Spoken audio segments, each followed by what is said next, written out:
My husband abandoned me in a storm 35 miles from home. The rain was ice. The road was empty. He said I needed to learn my place. I didn't beg. I just watched his Mercedes disappear into the rain. A black sedan appeared moments later. My CEO stepped out with an umbrella and a briefcase full of evidence. I smiled as the warmth of his car surrounded me. Jameson's cruelty had just become his confession. This was his last mistake. I kept my hand steady on my phone, the recording app already running, as Jameson's sleek Mercedes pulled into the abandoned rest stop. The rain had just begun, fat drops hitting the windshield in an irregular rhythm that matched my heartbeat. "Get out," he said, not bothering to look at me. His jaw was set in that tight line I'd learned to recognize over 3 years of marriage. The line that said he'd made a decision and expected obedience. I turned to face him, letting the phone capture his profile. The expensive haircut, the designer suit, the Rolex that cost more than most people's cars. "Jameson, it's about to storm. You need to learn your place, Alicia." His fingers drummed against the steering wheel, impatient. "Maybe walking 35 miles in the rain will remind you who runs this family." 35 miles, he'd calculated it precisely. Too far for a rideshare to reasonably accept. Too remote for public transportation. Far enough that I'd be soaked, exhausted, humiliated by the time I reached home, if I reached home. What he didn't know was that Michael Bennett had been tracking my location through the company's security app for the past 3 weeks. What he didn't know was that his visit to my CEO's office, his attempt to paint me as unstable, had triggered an investigation. What he didn't know was that this moment, this act of calculated cruelty, was being recorded in multiple ways. The leather seat creaked as I shifted to face him fully. "You're seriously doing this?" "Actions have consequences." His voice was cold, rehearsed. "This wasn't anger, it was strategy. You went behind my back, called my accountant, embarrassed me with your paranoid questions about our finances. Maybe some time alone will help you remember your role." I thought about the documents Michael had shown me 2 days ago. The forged signatures, the transfers from my inheritance, the stock my father left me before his death, slowly being moved into accounts only Jameson controlled. But I didn't mention any of it.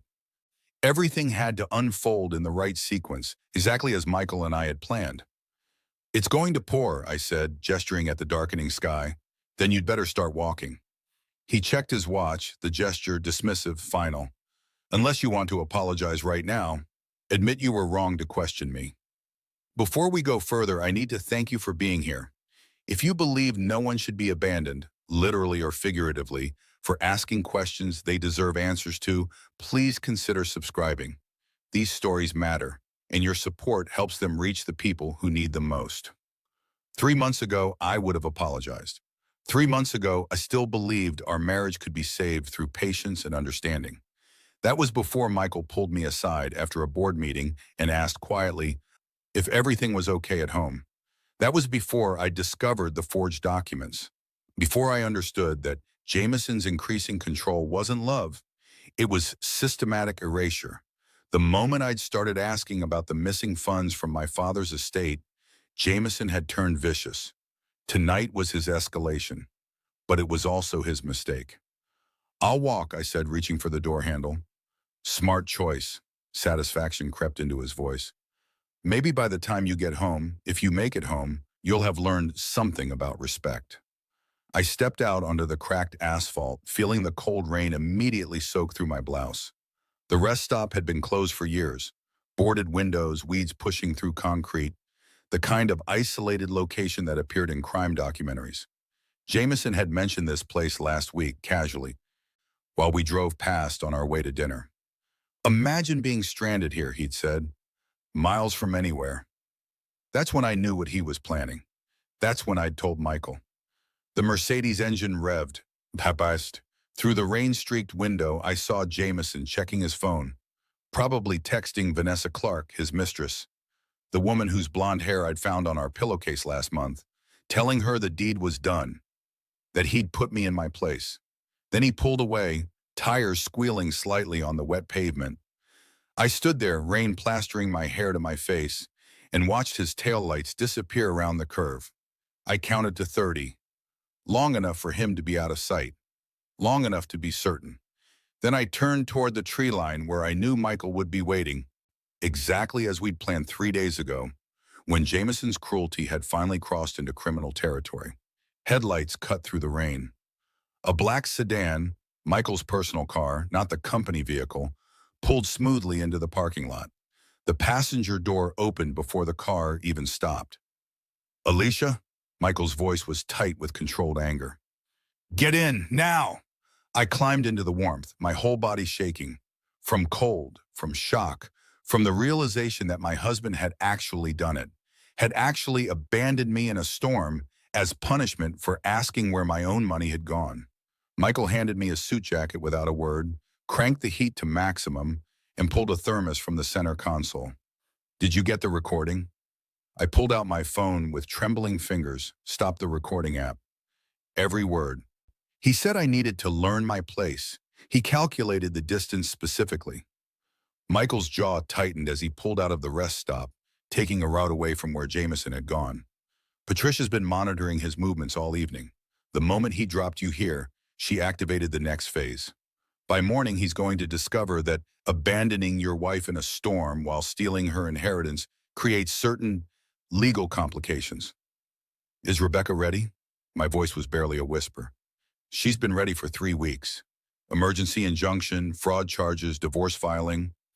Everything goes through at 9 a.m. tomorrow." He glanced at me, his expression a mixture of fury and something gentler. "Alicia, I need you to understand something. What he did tonight, that's not just cruelty, that's criminal abandonment.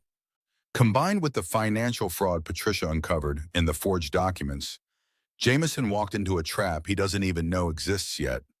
The rain intensified, hammering against the windshield. I thought about Jameson driving home right now, probably pouring himself a scotch, satisfied with his lesson, calling Vanessa to celebrate putting his emotional wife back in her place. He had no idea that Michael Bennett, the CEO he'd tried to manipulate, the man he'd underestimated because he couldn't imagine another man protecting a woman without ulterior motives, had spent 3 weeks building a case that would dismantle everything Jameson had tried to steal. "Where are we going?" I asked. "My office. Patricia and Rebecca are waiting. We need to document your condition, the wet clothes, the shock, the abandoned location. Everything gets photographed, recorded, notarized." Michael's voice was steady, professional, but his hands gripped the steering wheel tight enough that his knuckles were white. "Tomorrow morning when Jameson wakes up expecting to find you broken and apologetic, he's going to find his accounts frozen and federal investigators asking about the forged signatures on your stock transfers." I closed my eyes, letting the warmth of the car seep into my bones. 3 months ago, I'd been a successful executive who'd somehow ended up controlled and diminished by a man who saw my ambition as a threat. Tonight, soaked and abandoned, I'd never felt more powerful, because Jameson had finally made the mistake I'd been waiting for. He'd shown his cruelty in a way that couldn't be explained away or justified. And Michael, my CEO, my unexpected ally, the man who'd recognized the signs because his own sister had been destroyed by someone just like Jameson, had made sure this moment would be documented, witnessed, and used as the foundation for Jameson's complete unraveling. "Thank you," I whispered. Michael's response was quiet but fierce. "You don't thank people for doing what's right, Alicia.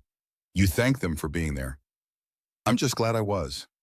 The city lights appeared through the rain as we drove toward downtown, toward Michael's office, toward Patricia's evidence files and Rebecca's legal documents, toward the moment when Jameson's carefully constructed plan to erase me would collapse under the weight of his own arrogance. He'd wanted to teach me a lesson about my place. Instead, he'd just learned something about consequences. If this story moved you, don't forget to hit that like button to support the channel. Drop a comment below and let me know where in the world you're watching from. I love seeing our community grow across countries and cultures. And most importantly, share this video with your friends and loved ones who might need a reminder that strength can rise even from betrayal. Now let's get back to the story. And tomorrow morning, when the rain stopped and the sun rose on a new day, Jameson Edward would discover that abandoning your wife in a storm wasn't just cruel. It was evidence The heater blasted against my face, but I couldn't stop shaking. My blouse clung to my skin, cold and heavy. Water dripped from my hair onto Michael's leather seats, forming dark pools that I watched with detached fascination, as if they belonged to someone else's life. Michael drove in silence, his eyes fixed on the road, jaw working like he was physically restraining words that wanted to escape.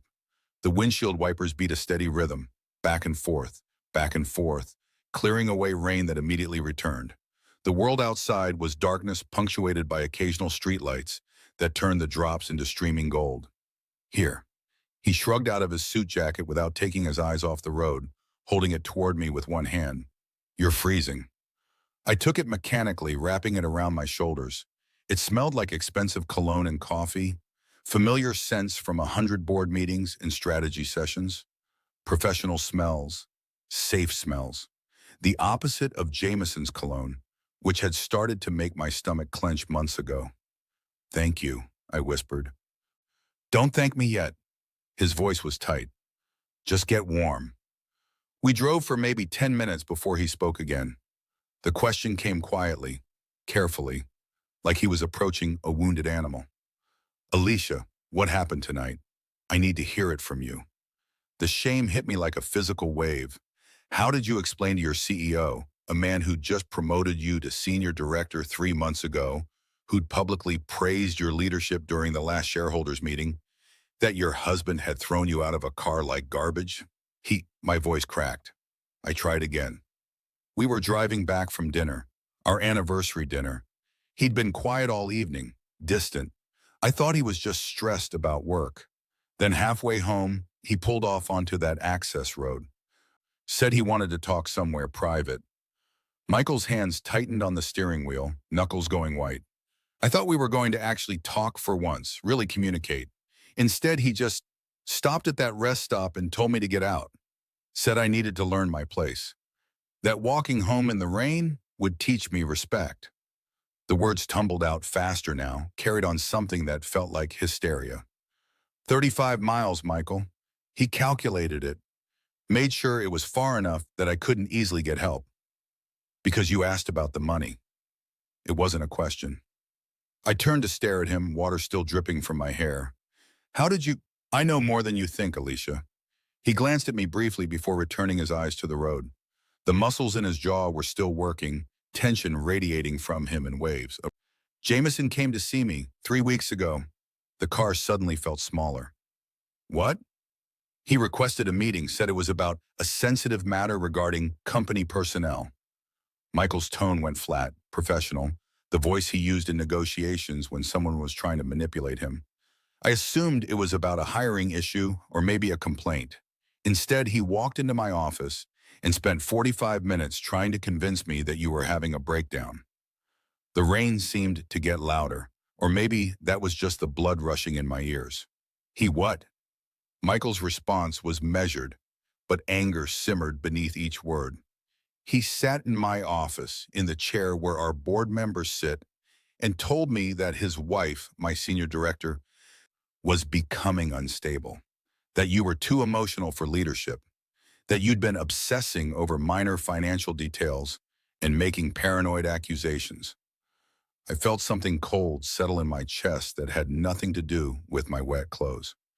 He suggested, Michael continued, his voice dropping lower, that I should keep an eye on your decision-making and perhaps consider whether the stress of your position was exacerbating underlying issues.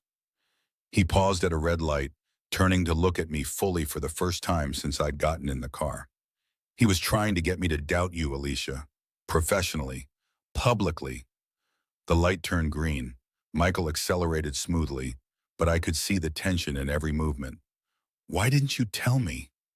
My voice came out small, broken, because I didn't believe him.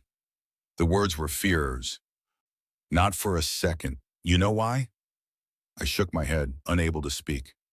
Because I've worked with you for 3 years. I've seen you handle crisis situations with more composure than executives twice your age. I've watched you make decisions under pressure that saved this company millions. I've seen you manage teams, negotiate contracts, present to hostile investors. He took a sharp turn, water spraying from the tires.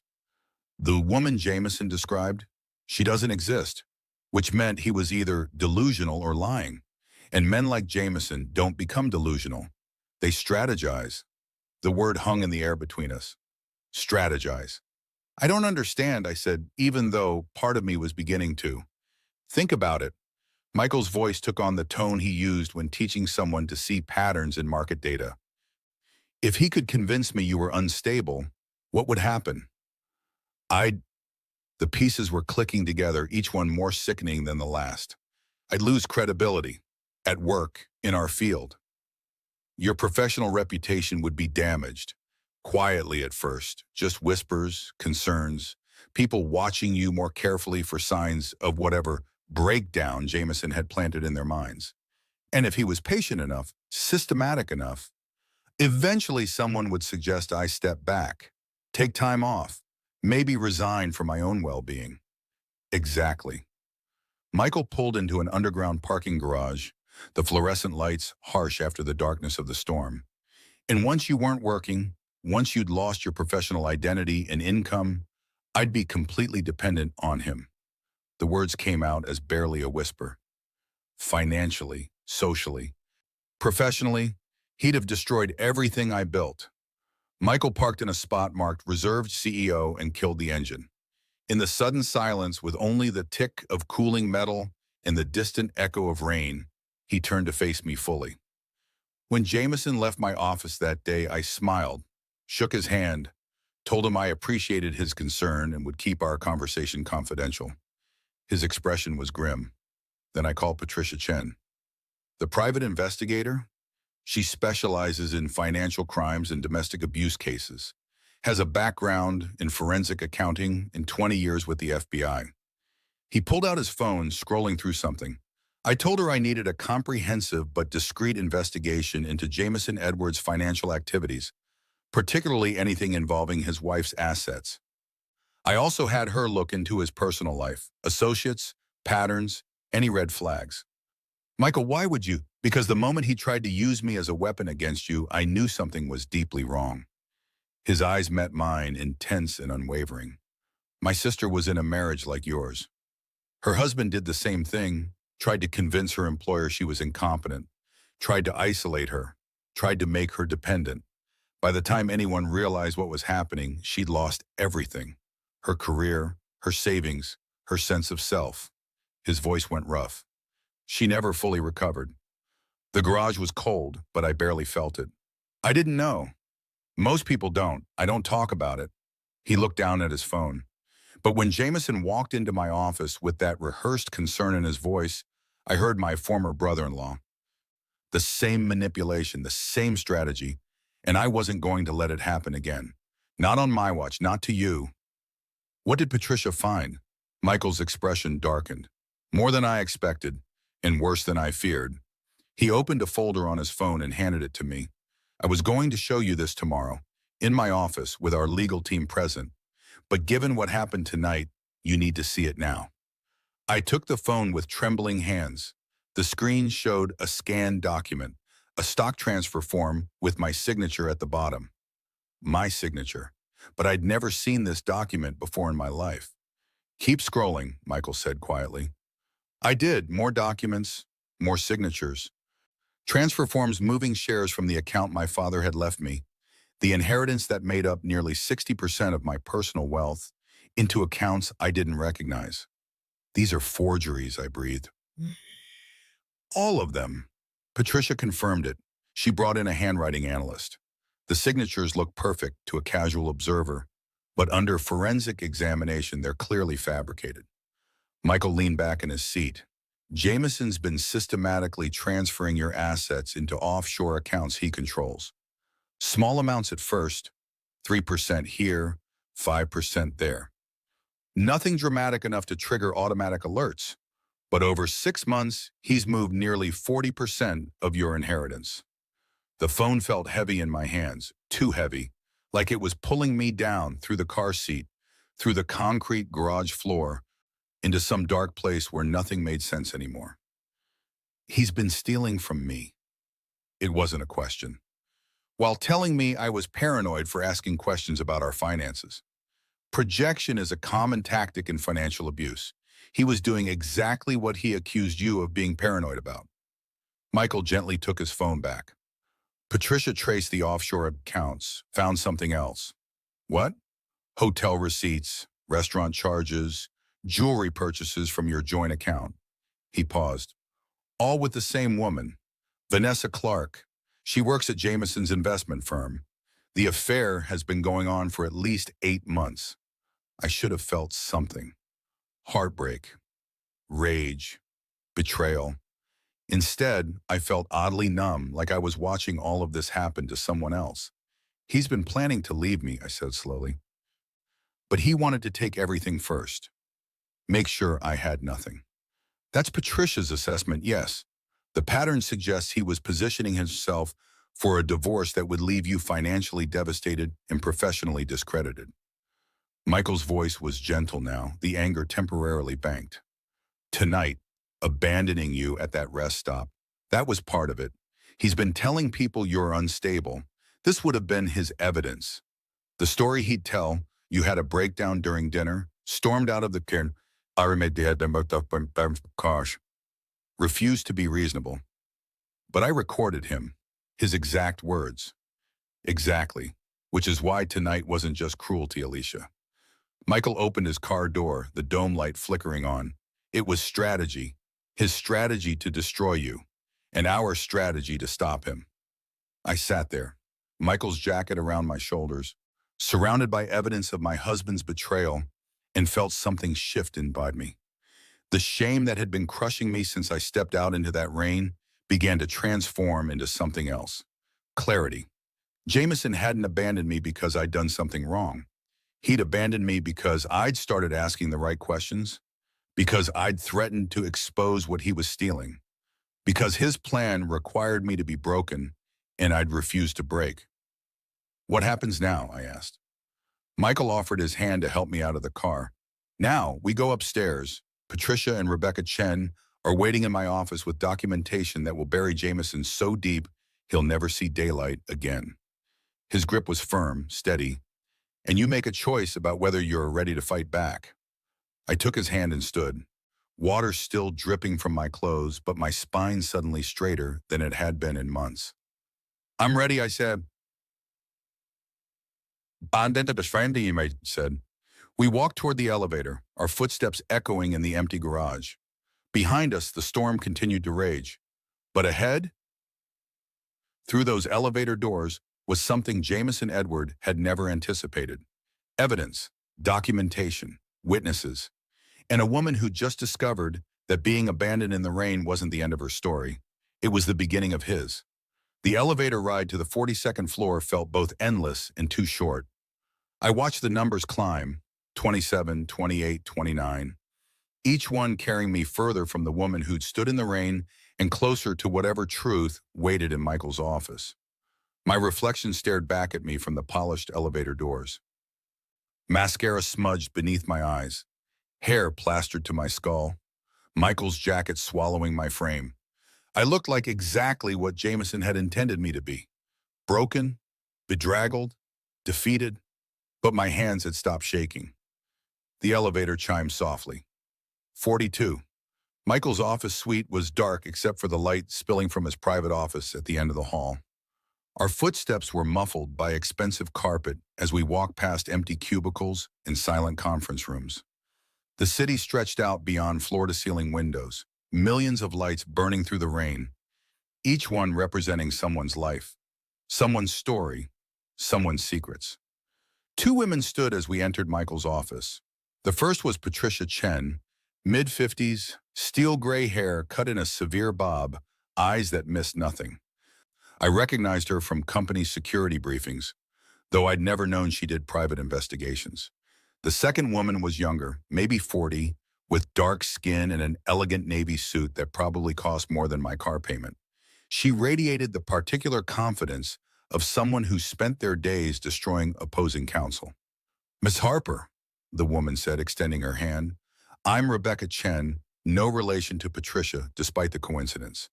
I'm an attorney specializing in family law, financial fraud, and civil litigation. Michael retained me 3 weeks ago. 3 weeks, the same time Jameson had visited Michael's office. I shook her hand, feeling distinctly aware of how I must look. I'm sorry, I'm soaked and traumatized after your husband committed criminal abandonment. Rebecca's smile was sharp. Don't apologize. You're exactly where you need to be. Patricia gestured to the conference table that dominated one side of Michael's office. Please sit. We have a lot to cover, and I suspect you're going to need to be sitting down for most of it. The table was already covered with manila folders, each one labeled with dates and document types. A laptop sat open, its screen displaying what looked like a complex spreadsheet. Neat stacks of printed papers lined the edge closest to where Patricia had been sitting. Michael pulled out a chair for me, then moved to stand by the windows, giving me space but remaining close enough to be a presence, a support. I had the strange thought that he'd done this before, stood exactly like this while his sister confronted whatever evidence had been gathered about her own husband. Coffee, Barea? Patricia asked, already pouring from a carafe that smelled like it had been freshly brewed. You've had a shock. Caffeine helps. Thank you. I wrapped my hands around the mug she handed me, grateful for the warmth. Rebecca sat across from me, folding her hands on the table with the deliberate care of someone about to deliver difficult news. Ms. Harper, before we begin, I need you to understand something. What we're about to show you is comprehensive documentation of financial crimes committed against you by your husband. This may be emotionally difficult to process. If you need to stop at any point, I won't stop. My voice came out stronger than I expected. Show me everything. Patricia opened the first folder. Inside were photocopies of stock certificates, my father's legacy, the shares he'd built over 40 years of careful investment. The inheritance he'd left me when he died 2 years ago, making me financially independent for the first time in my life. Your father left you controlling shares in 3 companies, Patricia began, her tone clinical. Tech startup he invested in early that went public, a pharmaceutical company, and a real estate investment trust. Combined value at the time of his death, approximately $4.2 million. I nodded. I knew these numbers. Had cried over these documents when my father's lawyer first showed them to me, overwhelmed by grief and gratitude in equal measure. Current value of those shares had they remained in your possession? Patricia slid a printed statement toward me. $6.8 million. The tech company's stock tripled. The REIT performed exceptionally well. Your father's instincts were impeccable. Had they remained in my possession? The words caught in my throat. Rebecca took over. 42% of those shares have been transferred out of your accounts over the past 6 months. Small increments, 5% in January, 8% in March, 7% in April, and so on. Each transfer was authorized by documents bearing your signature. She opened another folder. Inside were transfer forms, each one neat and official, each one with my name signed at the bottom in handwriting that looked exactly like mine. I never signed these. I picked up the top document with the trembling fingers. The signature was perfect. The way I looped the A in Alicia, the slight backward slant of my last name. But this looks like you did? Patricia nodded. That's because Jameson is very good at forgery. Or more accurately, he hired someone who is. We sent these to a forensic document examiner. Under magnification, you can see the inconsistencies, slight hesitation marks, pressure variations that don't match your natural writing patterns. These were created by someone tracing your signature, probably from documents Jameson provided. My stomach turned. How did he access my accounts? You gave him power of attorney. Rebecca's voice was gentle but firm. After your father died, do you remember? I did. Sitting in our living room 2 weeks after the funeral, still hollowed out by grief, unable to focus on the legal documents Jameson kept bringing home. I'll handle everything, he had said. You just need to rest and heal. Let me take care of the finances. I'd been so grateful. So relieved to have someone shoulder that burden while I mourned. He positioned himself as supportive, I whispered. Said he wanted to help me manage the inheritance properly, that I shouldn't have to deal with the financial stress while grieving. Classic predatory behavior. Patricia's tone remained clinical, but her eyes held sympathy. He waited until you were most vulnerable, then secured legal access to your assets under the guise of care. Once he had power of attorney, he could make transactions in your name. The forgeries were extra insurance, creating a paper trail that looked like you'd personally authorized everything. Michael spoke from his position by the window, his voice tight. Show her the timeline. Patricia turned the laptop to face me. The spreadsheet displayed dates, transaction amounts, and account numbers in neat columns. But it was the pattern that made my breath catch. January 15th, transfer of 5% stock holdings. Value $340,000. January 18th, Jameson opens offshore account in Cayman Islands. January 22nd, the $340,000 appears in Cayman account. February 12th, I questioned Jameson about a $10,000 discrepancy in our joint account. February 14th, Jameson takes me to expensive dinner, apologizes for not being transparent, promises to be better about discussing finances. February 20th, no further transfers for 6 weeks. March 28th, I'm promoted to senior director.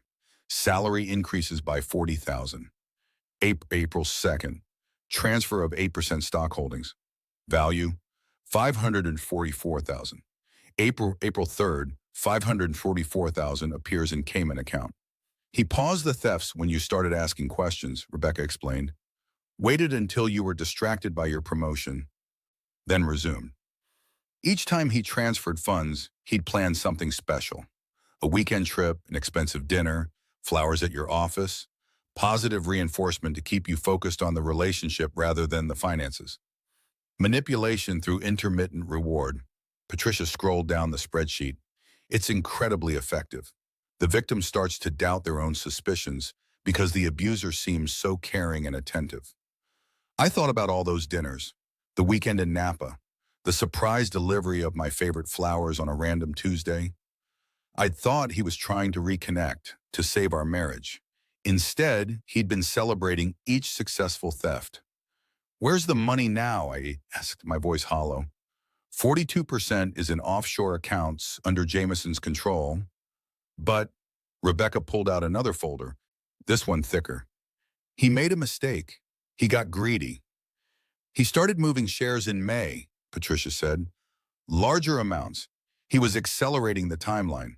We believe he was planning to transfer the remaining 58% within the next 2 months, then file for divorce. Divorce? The word felt strange in my mouth. Why would he? Because once he'd secured your assets and accounts you couldn't access, he no longer needed the marriage. Rebecca's expression was grim. In fact, staying married became a liability. If you discovered the theft while still legally bound to him, you could potentially reverse some transfers. But if he divorced you first, claimed the offshore accounts were separate property established before marriage, and maintained that you'd authorized all transfers, I'd have nothing. The realization settled over me like ice, and no way to prove he'd stolen it. Correct. Rebecca leaned forward. But that's where he miscalculated, because he didn't just steal from you, Alicia. He created a documented pattern of fraud that crosses state and international lines. That's federal jurisdiction. And federal prosecutors take a very dim view of men who steal millions from their wives. Michael moved closer to the table. There's more. Show her the emails. Patricia clicked open another folder on her laptop. Email threads filled the screen, dozens of them, all sent from my work account. To jameson.edward@edwardfinancial.com. From alicia.harper@bennettcorp.com. Subject, read stock transfer authorization. Date, March 15th, 2024. Jameson, yes. Please proceed with the transfer we discussed. I agree that consolidating holdings makes sense given our financial goals. I'll forward the signed authorization by end of day. I stared at the screen. I never sent this. We know, Michael's voice was hard. That's sent from your work email, but it didn't route through our servers. Patricia traced the IP address. It originated from Jameson's office computer. He hacked my account? No, simpler than that. Patricia scrolled through more emails. He guessed your password. Most people use predictable passwords. Birthdays, pet names, anniversary dates. My guess is he tried a few obvious options and got lucky. Or, Rebecca interjected, you told him your password once, thinking you had nothing to hide from your husband. The memory surfaced like something from someone else's life. 6 months ago, Jameson asking if I could forward him a document from my work email because his was down. I'd logged in on his computer, then left the room. Had I logged out? I couldn't remember. At the time, it hadn't seemed important. Once he had access, Patricia continued, he created fake email threads, sent messages to himself that looked like you'd authorized transactions, then deleted them from your sent folder so you'd never see them. But, she smiled grimly, he didn't know our email system keeps permanent backups of all correspondence for legal compliance. It pulled the deleted emails, every single one. The folder on the screen now showed dozens of fake emails spanning 6 months, each one carefully crafted to make it look like I'd been actively participating in the transfer of my own assets. He was building a defense, I said slowly. If I ever accused him of theft, he'd show these emails. Claim I'd authorized everything, then forgotten or changed my mind. Exactly. Rebecca pulled out a legal pad covered in notes. And that's where his strategy gets even more disturbing. 3 weeks ago, he visited Michael's office. Trying to convince him I was unstable, I finished, making sure my employer would think I was unreliable if I ever came forward with the accusations. He was poisoning the well, Michael said quietly, destroying your credibility before you even knew you'd need it. The room fell silent except for the rain still hammering against the windows. I looked at the evidence spread across the table. The forged documents, the fake emails, the timeline of theft and manipulation. 6 months of systematic erasure. 6 months of my husband methodically stealing my father's legacy while pretending to love me. I want to confront him. The words came out sharp, dangerous. Right now, drive to our house and throw all of this in his face. No, Rebecca's response was immediate. That's exactly what you can't do. Why not? You have evidence, proof. Why do I have to sit here while he... Because the moment he knows we've discovered his scheme, he'll start hiding assets. Patricia closed her laptop. Right now, Jameson thinks he's won. He left you in the rain. He's probably at home celebrating with a drink, confident you'll come home broken and apologetic. That confidence makes him careless. We need him careless, Rebecca added. We need him to make more mistakes. Because what we have now is strong, but what we can get if we move strategically is ironclad. Michael crouched beside my chair, bringing himself to my eye level. Alicia, I know you are angry. You should be. But anger acted on too quickly gives him ammunition. He'll claim you're unstable, emotional, irrational. Exactly what he's been telling people. We need you to be cold, calculated. We need you to let him think he's won for exactly as long as it takes to destroy him completely. How long? 18 hours. Rebecca checked her watch. We file emergency injunctions at 9 a.m. tomorrow. By 9:30, his accounts will be frozen. By 10, he'll be served with divorce papers and fraud charges. By noon, his firm will be notified of the federal investigation. But tonight, she met my eyes. Tonight, you go somewhere safe and rest. Let him think his plan worked. Where do I go? He knows where my mother lives. My friends? I stopped. I didn't have many friends anymore. Jameson had slowly isolated me from most of them over the past year. Another manipulation I hadn't recognized until now. There's a corporate apartment we use for visiting executives, Michael said. Fully furnished, secure building, registered under the company name. He'll never find you there. Patricia will take you, help you get settled. And tomorrow, my voice was barely a whisper. Tomorrow, Rebecca said, we go to war. I looked at the evidence again, at the careful documentation of my husband's betrayal, at the proof that the man I loved had been systematically destroying me while I slept beside him every night. Not yet, Michael had said. There's more you need to see. But sitting there surrounded by the architects of Jameson's downfall, I realized this wasn't just about seeing evidence. It was about understanding that I wasn't alone, that I hadn't been paranoid or emotional or unstable. I'd been right. And tomorrow, Jameson Edward would learn what happened when you underestimated the woman you tried to erase. Patricia Chen stood and walked to a filing cabinet I hadn't noticed before, tucked in the corner of Michael's office. She pulled out another folder, this one noticeably thicker than the others, held closed with a rubber band that looked ready to snap. "There's something else," she said, returning to the table. "Something I debated showing you tonight, given everything you've already processed." "Show me."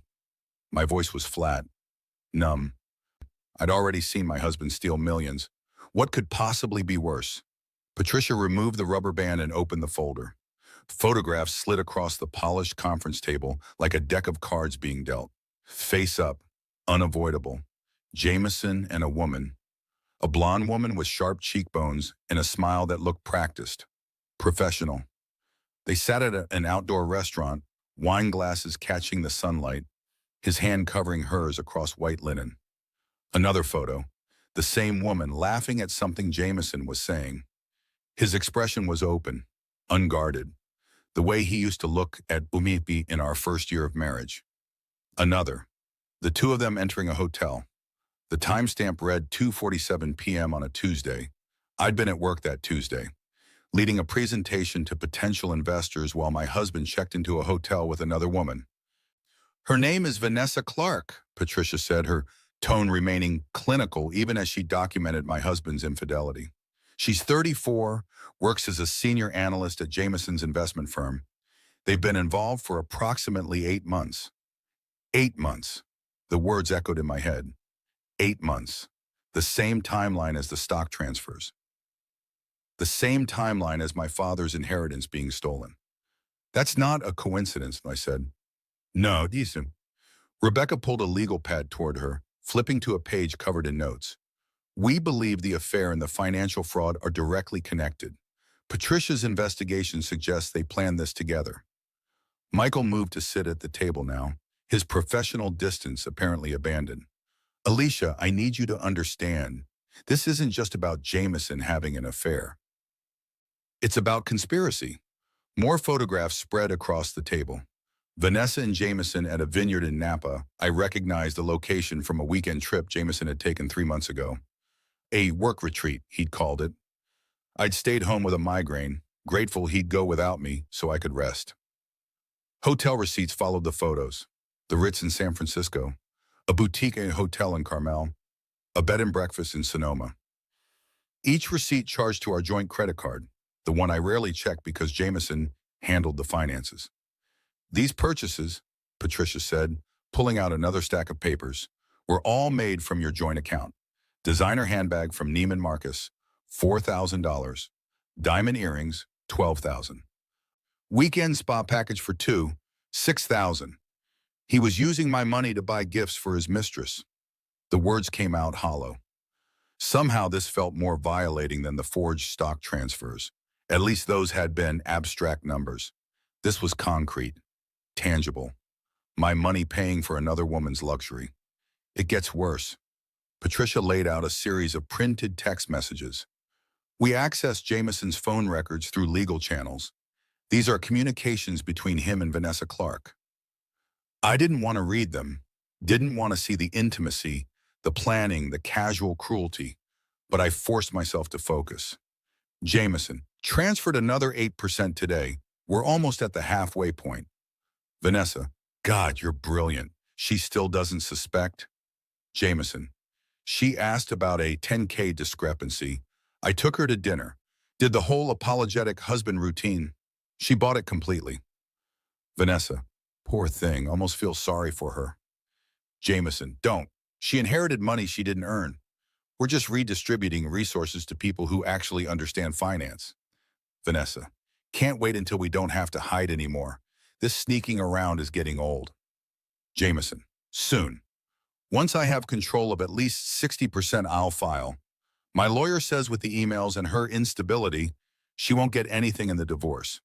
The date on those texts was 2 weeks ago. 2 weeks ago, while I was sleeping beside him, he was planning my financial destruction with his mistress. There's more. Rebecca's voice was gentle now. The sharp attorney momentarily replaced by someone who understood she was showing a woman the depths of her husband's betrayal. The text messages indicate Vanessa knew everything. She knew about the forged documents. She knew about the offshore accounts.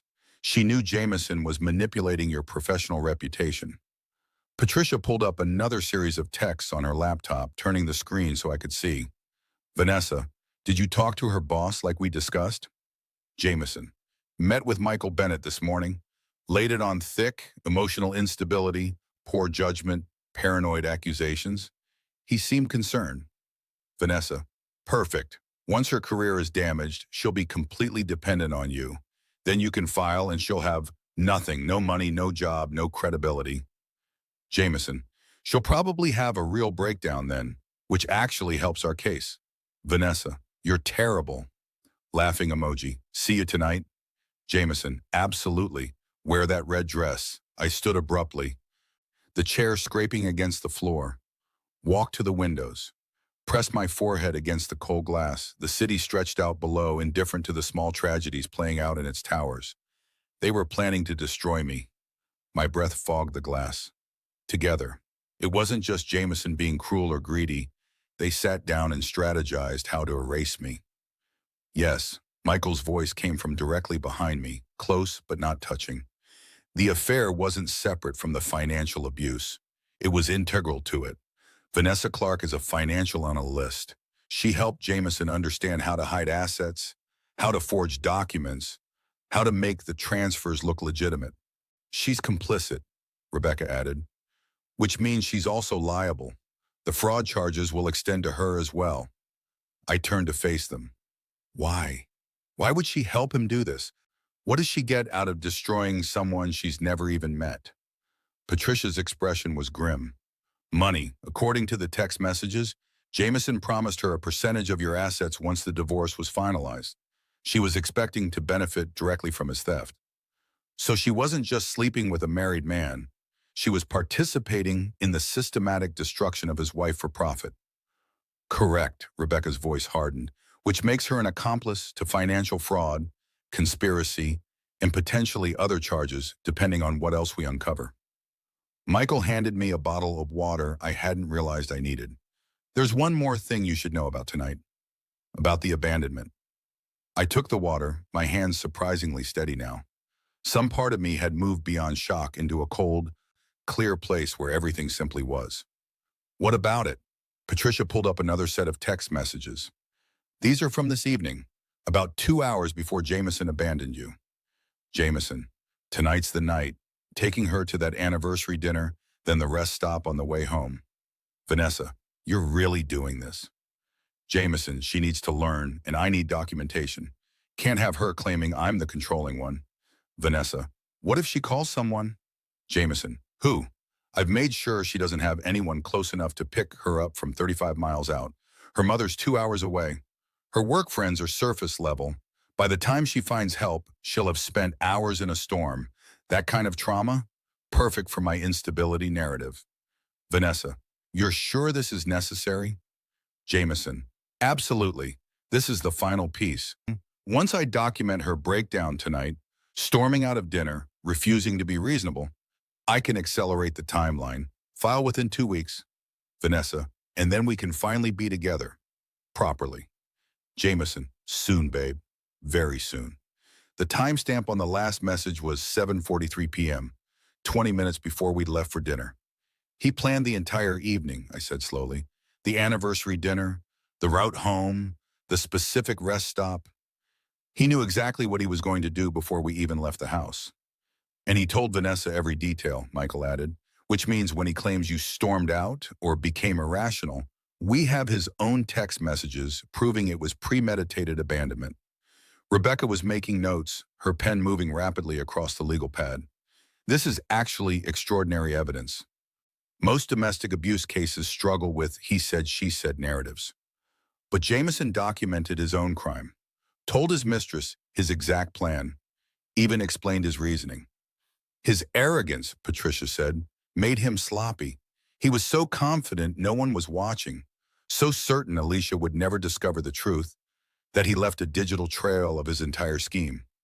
I looked at the photographs still scattered across the table. Jameson and Vanessa smiling, laughing, planning, using my money to fund their affair, while plotting my destruction. What happens to her? I asked. To Vanessa. Legally? Rebecca consulted her notes. She can be charged as an accomplice to fraud, conspiracy, potentially theft if we can prove she directly benefited from the stolen assets. At minimum, she'll lose her professional license. Financial analyst guys caught participating in fraud don't typically work in finance again. And personally, that's not our department, Patricia said. But if I were to speculate, once this becomes public, and it will become public, federal fraud cases aren't sealed, her reputation will be destroyed. She'll be known as the woman who helped her married boyfriend steal millions from his wife. That tends to make people unemployable in professional circles. Michael pulled out his phone, checking something. It's almost midnight. Jameson probably thinks you're still walking through the storm.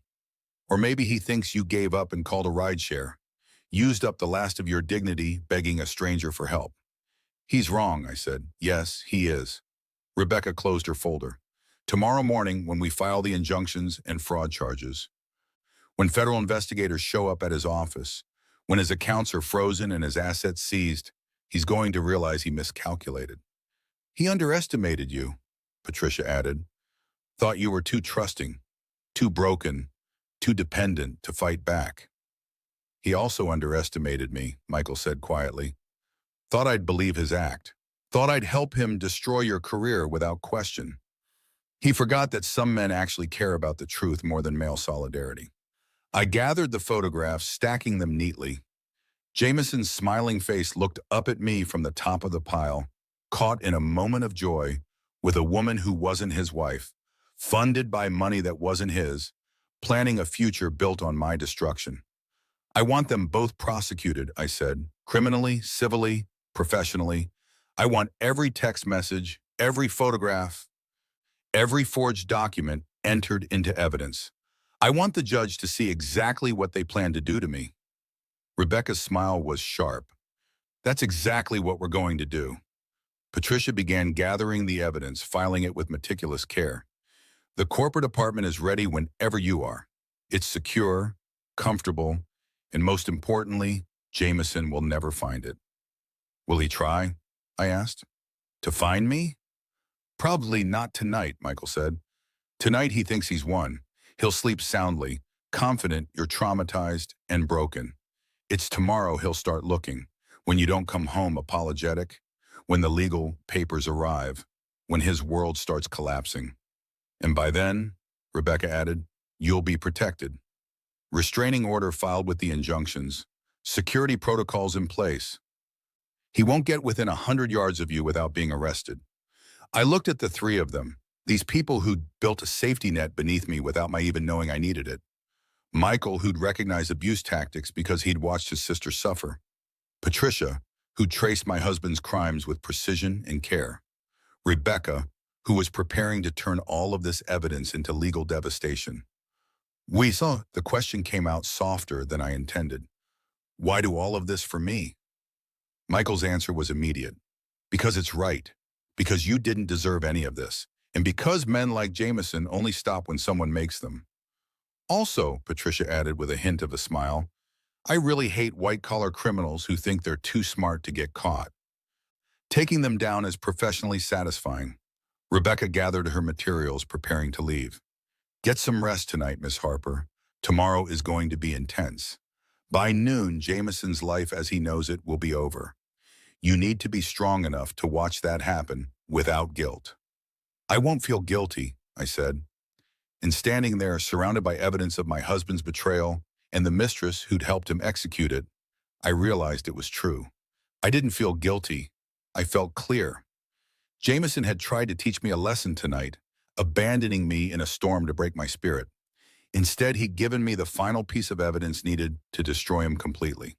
And tomorrow morning, when the sun rose on his last day of freedom, he'd learn what happened when you underestimated the woman you tried to erase. Patricia left first, promising to have the corporate apartment ready within the hour.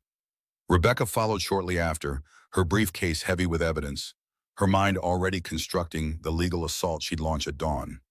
Their departures left a silence in Michael's office that felt weighted, expectant. I stood at the windows again, watching the rain finally beginning to ease. The storm was passing. But the question that had been building in my chest for the past 2 hours wouldn't pass with it. Wait. Michael was gathering the scattered photographs, returning them to folders with careful precision. Why what? Why are you doing this? I turned to face him. I'm your employee, a good one I hope, but still just someone who works for you. This, I gestured at the conference table covered in evidence, at the empty chairs where lawyers and investigators had sat. This goes so far beyond professional obligation. You've hired private investigators, retained attorneys, spent weeks building a case against my husband. Why? He set down the folder he'd been holding, his movements suddenly very still. For a long moment, he didn't answer, just stood there, a successful CEO in his corner office, surrounded by the trappings of power and achievement, looking more vulnerable than I'd ever seen him. Can I tell you something I don't usually talk about? His voice was quiet. Of course. He walked to a credenza against the wall and pulled out a framed photograph I'd never noticed before. Handed it to me. A younger Michael, maybe early 30s, standing beside a woman who shared his dark hair and sharp cheekbones. She was laughing at something off camera, her arm around his shoulders, joy radiating from every line of her face. My sister Lauren, this was taken about 12 years ago at her wedding. He took the photo back, staring at it with an expression I couldn't quite read. She was brilliant, degree in economics from Stanford, worked for a prestigious consulting firm, had offers from 3 major investment banks. She was going places. Was? Michael set the photo down carefully.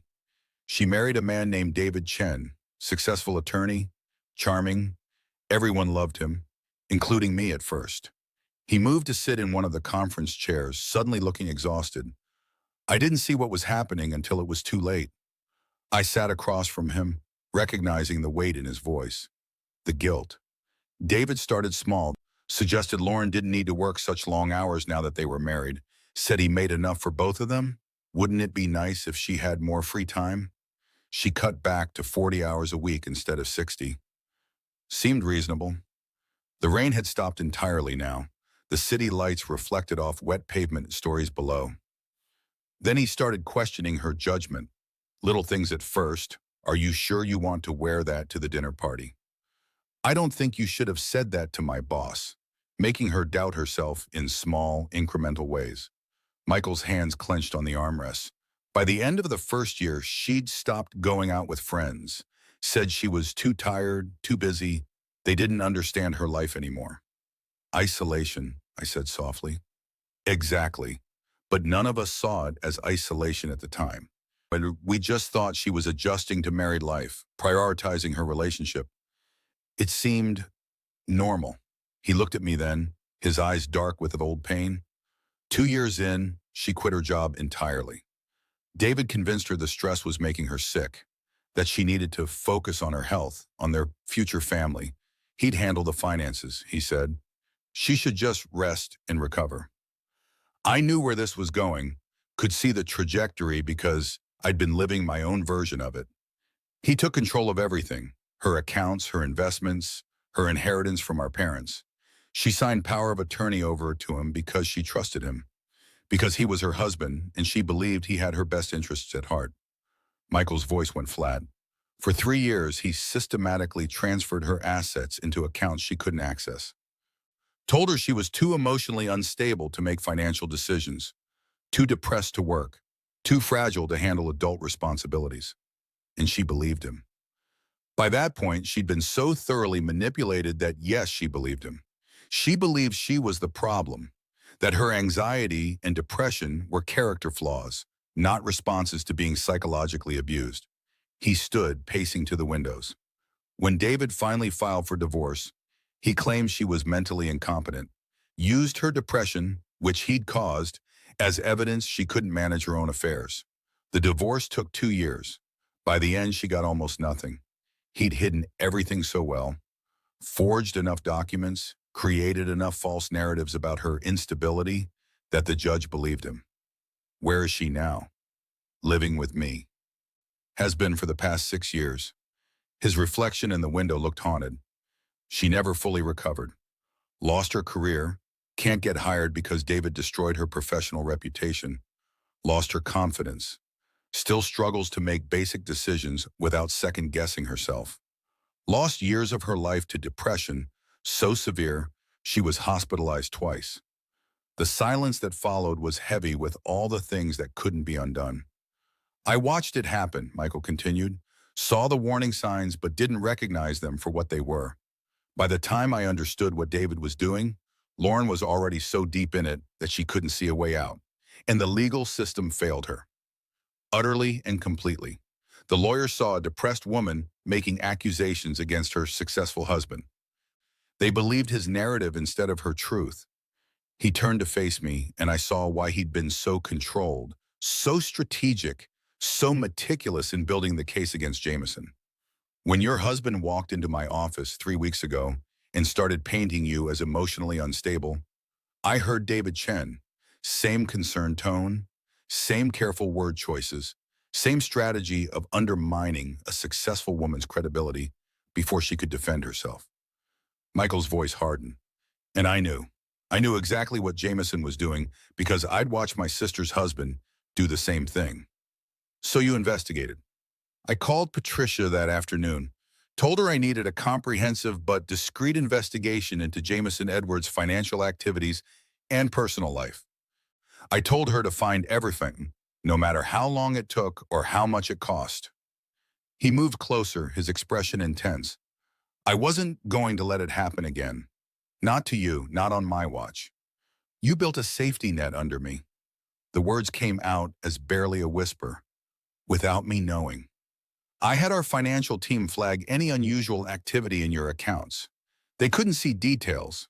Privacy laws prevent that, but they could alert me if there were sudden large transfers or suspicious patterns. When they did, I had Patricia investigate further. You monitored my finances through the company? Only in the broadest sense. I didn't access your personal accounts. That would be illegal and unethical.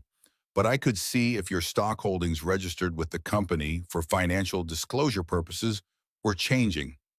And when they started showing transfers, I knew something was wrong. He sat back down, suddenly looking every one of his 42 years.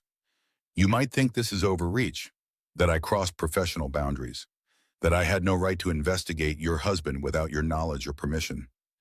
And maybe you're right. Maybe I should have come to you directly when Jameson first visited. But Alicia, his voice broke slightly. I've seen what men like Jameson do when they're confronted too early.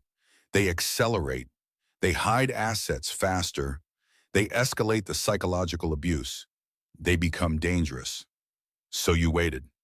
I documented everything, built an ironclad case, made sure that when we finally moved, we'd have enough evidence that Jameson couldn't hide, couldn't manipulate, couldn't twist the narrative. He met my eyes. I've spent 10 years watching my sister struggle with the aftermath of abuse the legal system didn't protect her from. I wasn't going to let the same thing happen to you. The truth settled over me like a blanket, both comforting and heavy. Michael hadn't just been my boss. He'd been watching, protecting, building a case against my husband because he'd failed to protect his sister. She lives with you? I asked. Has her own suite in my house. Sees a therapist twice a week. Takes medication for the depression and anxiety. Some days are better than others. His smile was sad. She's brilliant when she can get out of her own head. Still reads economics journals, follows the markets, gives me investment advice that's usually better than what my actual financial advisors provide. But she can't work, can't trust herself to make decisions, can't imagine being in a relationship again. David took that from her. Yes, and the legal system let him. The judge saw a successful attorney and his troubled wife and believed the attorney. Michael's hands clenched again. I watch her every day, living in the shadow of what he did to her, and I think about all the ways I failed to protect her, all the signs I missed, all the times I could have intervened but didn't because I didn't understand what was happening. That's why you recognized it with Jameson. The moment he said you were too emotional for leadership, I knew. Those were almost the exact words David used about Lauren. Men like that have a playbook, and they all use the same pages. He looked at me intently. I couldn't save my sister, but I could save you, or at least Troy. I thought about the past 3 weeks, the careful investigation, the evidence gathering, the legal preparation, all of it happening in the background of my life while I went to meetings and wrote reports and tried to understand why my marriage was crumbling. You've been watching over me this whole time. Not watching, guarding. There's a difference. He stood, moving to the credenza to pour water from a pitcher into 2 glasses. Handed one to me. Lauren didn't have anyone paying attention. No one noticed the isolation, the financial control, the systematic destruction of her confidence until it was too late. I wasn't going to let you go through that alone. But we're not, I stopped. I'm just your employee. Why risk this much for someone who's not family? Because you shouldn't have to be family for someone to care about protecting you. His voice was fierce now. Because what Jameson is doing is wrong, regardless of whether you're my sister or my employee or a complete stranger. Because I have the resources to fight men like him, and that means I have a responsibility to use those resources. He sat down again, closer this time. Also, Alicia, you're not just my employee. You're someone I've worked with for 3 years. Someone I respect professionally and like personally. Someone who deserves better than being systematically destroyed by a man who's supposed to love you. He paused. When Lauren was going through her divorce, she asked me why no one had helped, why her friends didn't intervene, why her colleagues didn't notice, why no one stopped David before he'd taken everything. I didn't have an answer for her then, but I can have an answer for you now. What's that? Someone did notice. Someone did intervene. Someone stopped Jameson before he could complete what he started. Michael's expression was resolute. Maybe I'm overstepping. Maybe this is inappropriate. Maybe I'm projecting my sister's trauma onto your situation. But I don't care, because tomorrow morning, when we destroy Jameson's plan, you'll have your life back. And that's worth whatever professional boundaries I might have crossed. I set down my water glass, my hand surprisingly steady. This could have blown up in your face. If I'd been loyal to Jameson, if I'd told him you were investigating, if I'd refused to believe the evidence, then I would have backed off, apologized for the intrusion, fired Patricia, and pretended it never happened. He smiled grimly. But I didn't think you would. Because people who are being abused recognize the truth when they see it. They might not be ready to act on it yet, but they know it's true. How did you know I was ready? I didn't, not for certain. But when you stepped into my car tonight, soaking wet and abandoned, and the first thing you did was check your recording, I knew you'd already been planning your escape. You just didn't have all the pieces yet. He was right. I'd been recording Jameson for months, documenting his cruelty in small ways, not quite ready to leave, but preparing for the possibility, building my own safety net without realizing someone else was building one beneath me too. Thank you. The words felt inadequate for what he'd done, but they were all I had. Don't thank me yet. Tomorrow is going to be brutal. Jameson is going to fight. He's going to make accusations. He's going to try to twist the narrative. Michael's voice was steady. But we have the evidence. We have the truth. And most importantly, you have a team of people who won't let him destroy you. Because of your sister. Because of my sister, he agreed, and because it's right, and because no one should be abandoned in a storm, literal or figurative, and left to survive alone. The office was quiet now. The storm had passed. The city below was washing clean in the aftermath. Does she know, I asked. Lauren, does she know what you're doing for me? She does. She's the one who helped me understand what to look for, what questions to ask Patricia, what patterns to watch for. He smiled softer this time. She said to tell you that you're stronger than you know, that survival is its own victory. And that revenge, when it's justified, can be very sweet. I laughed despite everything. I think I'd like to meet her after all this is over. She'd like that, said she wants to be in the courtroom when Jameson gets what he deserves.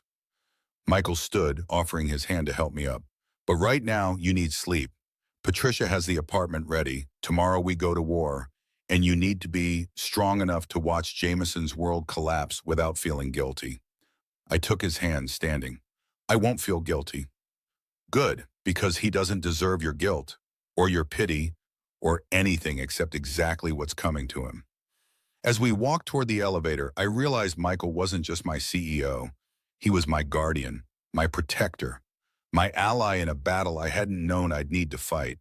And tomorrow, when Jameson discovered what happened when you underestimated both the woman you tried to erase and the man who'd learned from failing to protect his sister, well, tomorrow was going to be very interesting indeed.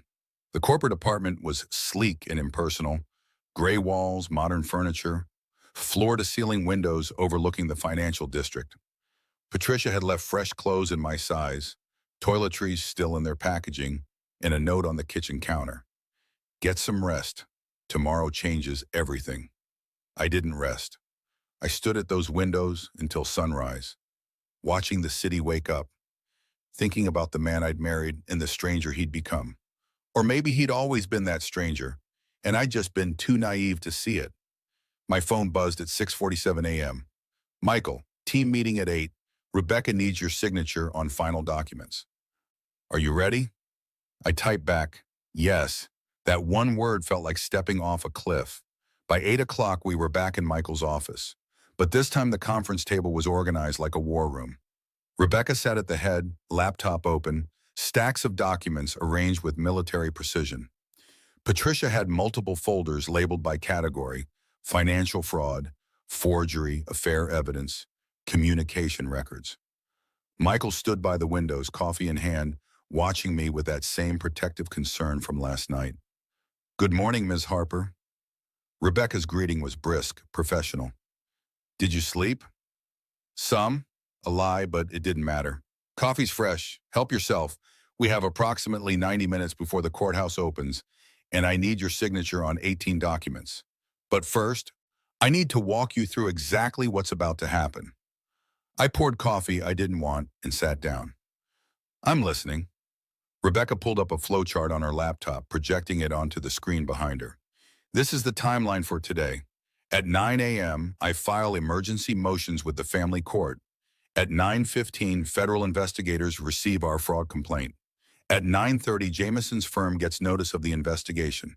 At 10 a.m., process servers deliver divorce papers and restraining order to Jameson personally.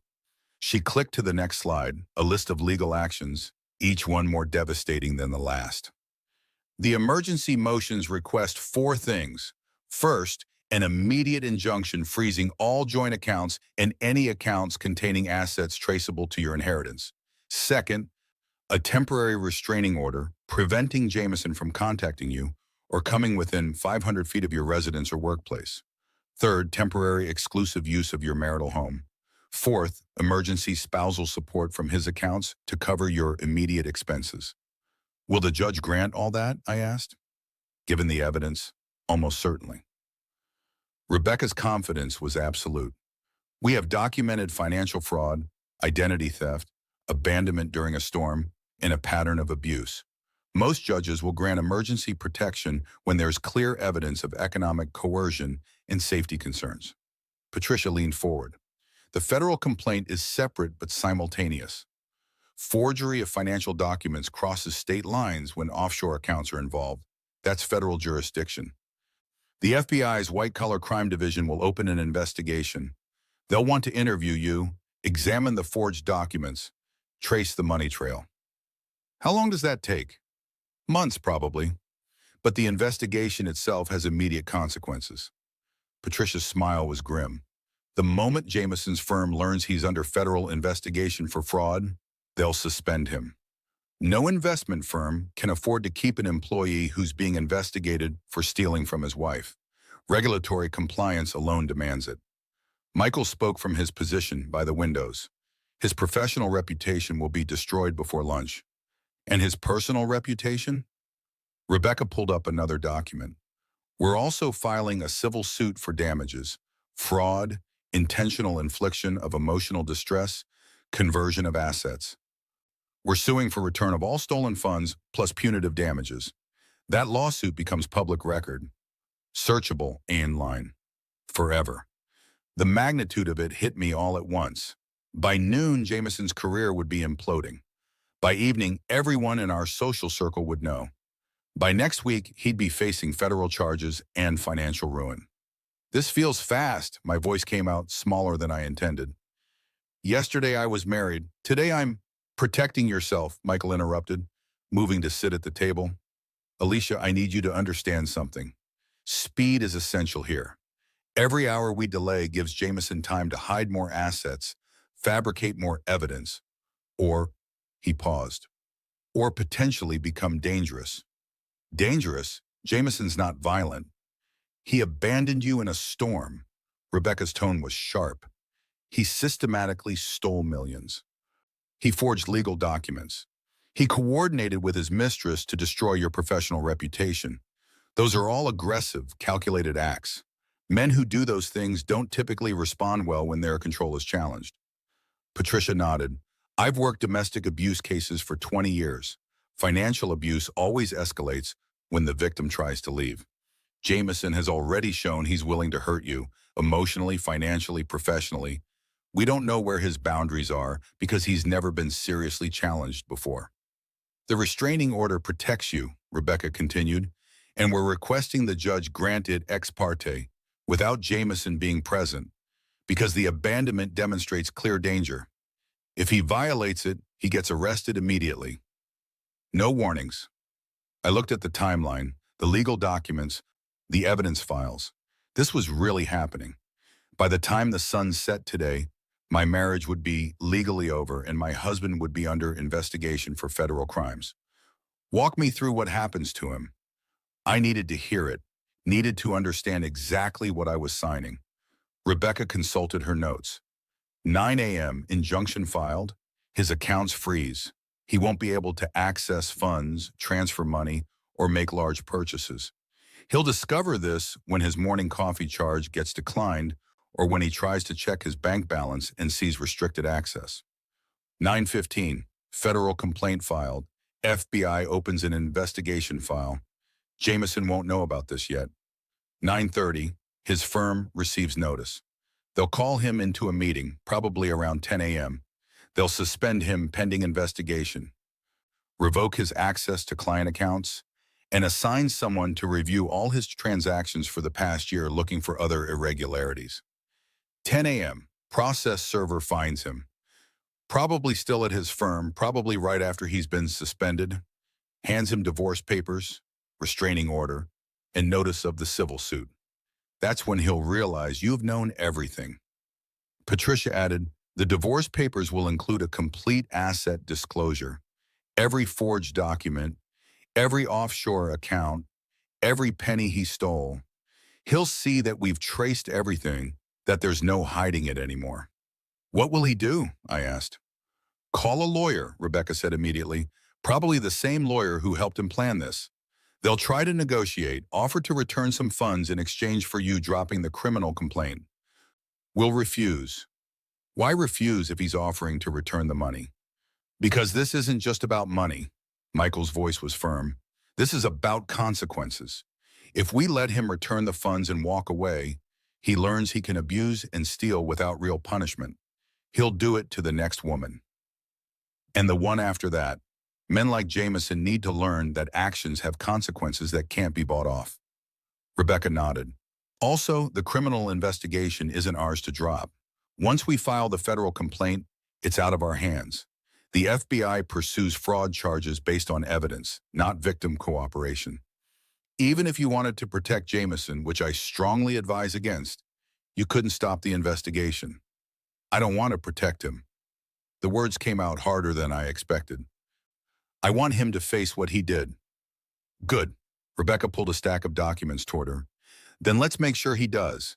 These are the papers I need you to sign. I'll explain each one. For the next hour, she walked me through every document. Petition for divorce, citing irreconcilable differences in economic coercion. Request for emergency protective order.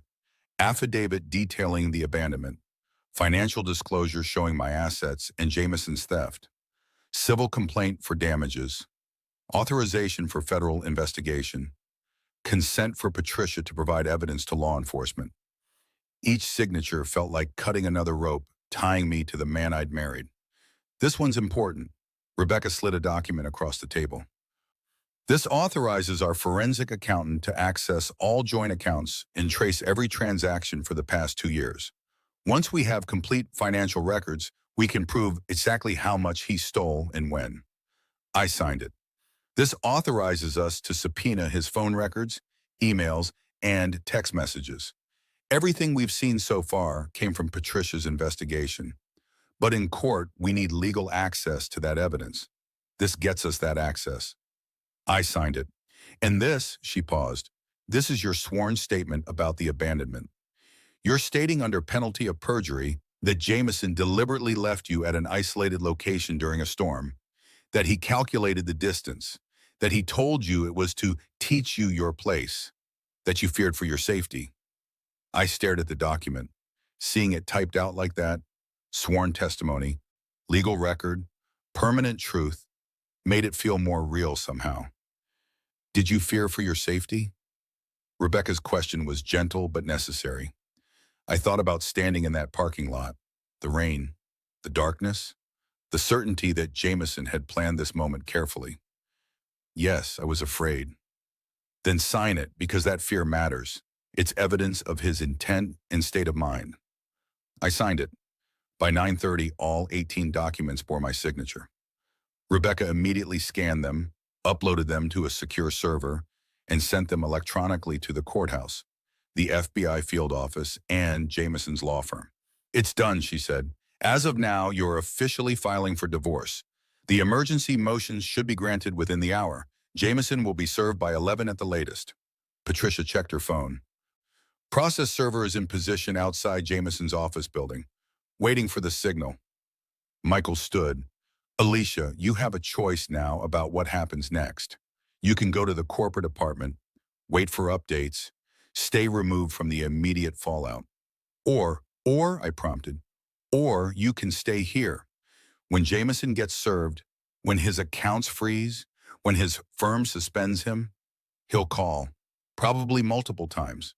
He'll call you, call me, call anyone he thinks might help him. You can be here when that happens. Hear how he responds when he realizes he's lost control.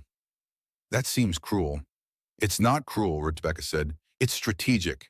His initial reaction, the things he says in panic before his lawyer coaches him, could be additional evidence. If he threatens you, admits to the fraud, makes incriminating statements, we want that recorded. You want me to bait him? I want you to let him reveal himself, Michael corrected.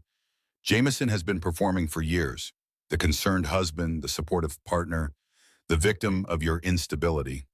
When the mask comes off, when he's cornered and desperate, his true nature shows. That's who we need documented. I thought about Jameson's face last night when he drove away. Satisfied, triumphant, confident I'd learned my lesson. I'll stay, I said. Rebecca smiled. Then let's prepare you. If he calls, here's what you say and don't say. At 9:47 a.m., Rebecca received confirmation from the courthouse. All emergency motions granted. Jameson's accounts frozen. Restraining order approved. I had exclusive use of the marital home. At 10:03 a.m., Patricia's contact at the FBI confirmed the investigation was officially opened. At 10:18 a.m., Michael's phone rang. Unknown number. He put it on speaker. Michael Bennett. His voice was calm, professional. Michael, it's Jameson Edward. I need to speak with you urgently about Alicia. There's been some kind of mistake. My accounts are frozen. I've been suspended from my firm, and I just received divorce papers that make insane accusations. I think someone's stolen her identity. Has she been acting strangely at work? This could be fraud targeting both of us. Michael's expression didn't change. Jameson, I'm going to stop you there. I'm aware of the situation. In fact, I'm intimately familiar with it, as are my attorneys and the FBI agents reviewing your case. Silence on the other end. Then, what the hell are you talking about? I'm talking about the 42% of Alicia's inheritance you've stolen over the past 6 months. The forged documents, the offshore accounts, the affair with Vanessa Clark, the systematic attempt to destroy your wife's professional reputation. Shall I continue? This is insane. Where is Alicia? I need to speak with her now. Alicia is unavailable and will remain unavailable. You're under a restraining order. If you attempt to contact her, you'll be arrested. This is a setup. You're manufacturing evidence because Jameson's voice was rising, control slipping.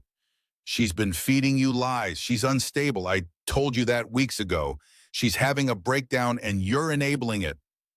The evidence speaks for itself, Michael said calmly.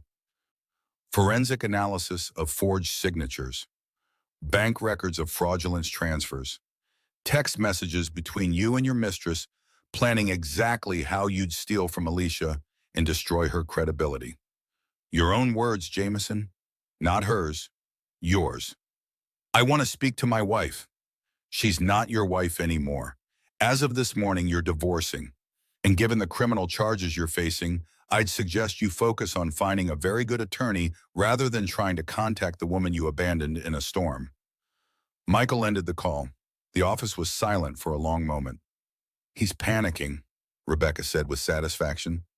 Didn't even deny the affair or the theft, just went straight to blaming Alicia and demanding access to her. That's going in our evidence file. Patricia was already typing notes.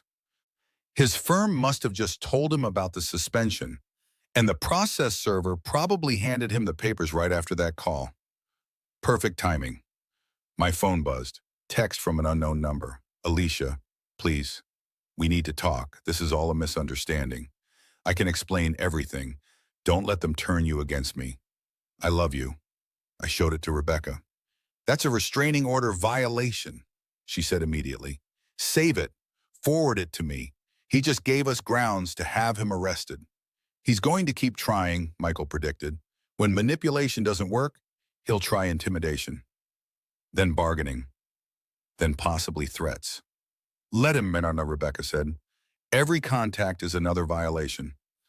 Every message is more evidence. Jameson is doing our job for us. By noon, Jameson had called Michael 3 more times, sent me 7 text messages, and apparently tried to come to the office building. Building security had turned him away and documented the attempt. He's unraveling, Patricia observed. Good. Unraveled men make mistakes. At 12:37 p.m., Jameson's attorney called Rebecca. She took the call in front of all of us, on speaker. Miss Bez Chen, I'm representing Jameson Edward. I think we can resolve this situation amicably without the need for criminal charges or... No, Rebecca interrupted. We're not interested in negotiation. That's hasty. My client is willing to return the disputed funds, and the funds aren't disputed. They're stolen. And your client isn't just facing civil action. He's under federal investigation for fraud. That's not something I can negotiate away even if I wanted to. Surely we can reach some arrangement that benefits everyone. Here's the arrangement, Rebecca said, her voice ice. Your client returns every penny he stole plus interest in penalties. He signs away any claim to marital assets. He accepts full responsibility for his actions in a sworn statement. He cooperates completely with the federal investigation, and he stays 500 feet away from my client at all times. Those are the terms, non-negotiable. That's unreasonable. You're destroying his career, his reputation. He destroyed his own career by committing fraud. He destroyed his own reputation by stealing from his wife while sleeping with his coworker. I'm simply ensuring he faces appropriate consequences. Ms. Chen, have your client sign the papers or prepare for a very public trial where every text message with his mistress, every forged document, and every cruel manipulation gets entered into evidence. Your choice. She ended the call. That felt good, she admitted. Michael smiled grimly. He's going to fight. His attorney will try to negotiate, claim Alicia authorized everything, paint her as vindictive. Let him try, I said. My voice was steady now, clear. I have the truth, I have the evidence, and I have all of you. Rebecca gathered her materials. The battle is just beginning. But Miss Harper, we're going to win. And by the time we're done, Jameson Edward will understand exactly what happens when you underestimate the woman you tried to erase. I looked at the team assembled around me, my CEO who'd built a safety net beneath me, my investigator who'd traced every crime, my attorney who'd weaponized the evidence. Then let's finish this, I said. The battle had begun, and this time, I wasn't standing abandoned in the rain. I was standing in a war room, armed with truth, surrounded by allies, and I was going to win. I didn't go home that night, didn't even drive past the house I'd shared with Jameson for 3 years. Instead, I stayed in the corporate apartment, staring at my phone as message after message came through, each one more desperate, more angry, more revealing than the last. This is insane. Call me immediately. You're making a huge mistake. We can work this out. Your CEO is manipulating you. Can't you see that? I need to talk to you now. Fine. If that's how you want to play it. My lawyer says you don't have a case. By morning, there were 37 messages, 17 missed calls, 3 voicemails that escalated from pleading to threatening. Rebecca documented every single one. He's building our case for us, she said when I forwarded the latest batch at 6 a.m. Every contact is a restraining order violation. Every threat is evidence of his character. Keep them coming. At 7:30 a.m., I dressed in the clothes Patricia had left, a charcoal suit that fit perfectly, heels that made me feel taller than I was, professional armor for what was coming. I looked at myself in the mirror and barely recognized the woman staring back. 24 hours ago, I'd been soaked and shivering, abandoned in a storm. Now I looked like someone who could walk into a boardroom and demand respect. I looked like myself again. Michael's driver picked me up at 8. "Ms. Harper," he said with a respectful nod, "Mr. Bennett asked me to tell you that everything is in place. The team is ready." "Thank you, Marcus." We drove through morning traffic, the city awake and bustling, everyone heading to their own battles and victories. I wondered how many of them knew they were driving past someone whose entire life was about to change. How many silent wars were being fought in office buildings and courtrooms across this city. When we pulled into the underground garage, Michael was waiting by the elevator. "How are you holding up?" he asked. "Steadier than I expected." It was true, the fear from last night had crystallized into something harder, something focused. "Good, because there's something you need to know before we go upstairs." He held the elevator door open but didn't press the button yet. "Jameson called the office at 6 this morning, demanded to speak with you. When my assistant told him you weren't available, he said he was coming here, said he had a right to see his wife. But the restraining order is in place and enforceable. Building security has his photo. If he shows up, they'll call the police immediately." Michael pressed the button for the 42nd floor. "But Rebecca thinks he'll try anyway. She wants to be ready if he does." "You think he'll actually come here?" "I think he's desperate and angry and his control is slipping. That makes him unpredictable." The elevator climbed smoothly, "which is why Patricia, Rebecca, and I are going to be with you all day. You're not alone in this, Alicia, whatever happens." The elevator doors opened. We walked through the executive suite toward Michael's office. Through the glass walls, I could see Rebecca and Patricia already positioned at the conference table. Laptops open, folders organized. They looked like generals preparing for battle. "Good morning, Miss Harper." Rebecca's greeting was brisk. "Sleep well?" "Not really." "Good. Angry and alert is better than rested and complacent." She gestured to a chair. "We need to discuss what happens if Jameson violates the restraining order by showing up here." I sat down. "What do I do?" "Nothing. You do absolutely nothing." Patricia pulled up what looked like a security camera feed on her laptop. "You stay calm. You don't engage. You let us handle it. The moment you react emotionally, he can claim you're unstable. We need you ice cold." "Can you do that?" Michael asked gently. "Stay calm while your husband potentially falls apart in front of you?"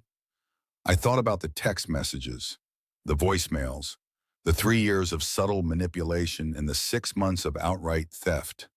"Yes, I can do that." "Good." Rebecca opened the folder. "Because based on his communication patterns over the past 18 hours, I'd say there's an 80% chance he shows up within the next 2 hours. And when he does," Patricia's phone buzzed. She glanced at it, then looked up sharply. "He's here. Just tried to enter the building. Security is detaining him in the lobby." My heart rate spiked. "Now? He's here now?" "He's demanding to see you, saying he has a right to access his wife." Patricia was already pulling up security footage. On her screen, I could see Jameson in the lobby. Ah, expensive suit, face flushed with anger, gesturing aggressively at two security guards who stood calmly blocking his path to the elevators. Do we call the police? I asked. Rebecca was already on her phone. Already calling, but first, let's see if we can document this properly. Michael, can we grant him access to your floor only? Under controlled conditions? You want to let him up here? I couldn't keep the shock from my voice. I want him to violate the restraining order in front of witnesses, on camera, with his own words condemning him. Rebecca's smile was sharp. If he's going to implode, let him do it somewhere we can record every second. Michael was already calling down to security. Send him up, but have two guards escort him. Don't let him make any stops before the 42nd floor. And activate recording on all hallway cameras. I watched on Patricia's screen as security guards flanked Jameson, guiding him toward the elevator. He was talking rapidly, hands moving, clearly agitated. One guard said something and Jameson's face went even redder. He's coming up, Patricia narrated. Elevator rising. 32nd floor, 35th, 40th. Alicia, Michael's voice cut through my rising panic. Look at me. I tore my eyes from the screen. You're not the woman he left in the rain. You're not alone. You're not powerless. You're here with people who will not let him hurt you. Can you remember that? I nodded, not trusting my voice. Say it, out loud. I'm not alone. The words came out stronger than I expected. I'm not powerless. Again. I'm not alone. I'm not powerless. The elevator chimed. 42. Through the glass walls of Michael's office, I watched the elevator doors open. Jameson stepped out, security guards close behind. For a moment, he just stood there, scanning the executive suite. His suit was rumpled, unusual for him. His tie was loose. He looked like he'd been awake all night. Good. His eyes found the conference room. Found me sitting calmly at the table. Found Michael standing beside me like a wall. Found Rebecca and Patricia with their folders and laptops and the unmistakable look of lawyers prepared for war. He strode toward us, the security guards keeping pace. When he reached Michael's office door, one of the guards stepped in front of him. Sir, you need to state your business. My business is with my wife. Jameson's voice carried through the glass. Alicia, we need to talk, now. I said nothing. Just watched him with the same calm I'd use observing a stranger. Ms. Harper is unavailable, Michael said, stepping forward. And you're in violation of a restraining order by being here. That restraining order is bullshit and you know it. This whole thing is a setup. Jameson tried to push past the guard. Alicia, tell them this is insane. Rebecca stood, her movement fluid and controlled. Mr. Edward, I'm Rebecca Chen, Ms. Harper's attorney. You're currently violating a court order. I've already contacted the police. I'd suggest you leave before they arrive. I'm not going anywhere until I talk to my wife. He finally managed to step into the office, though the guards remained close. What is this? Some kind of intervention?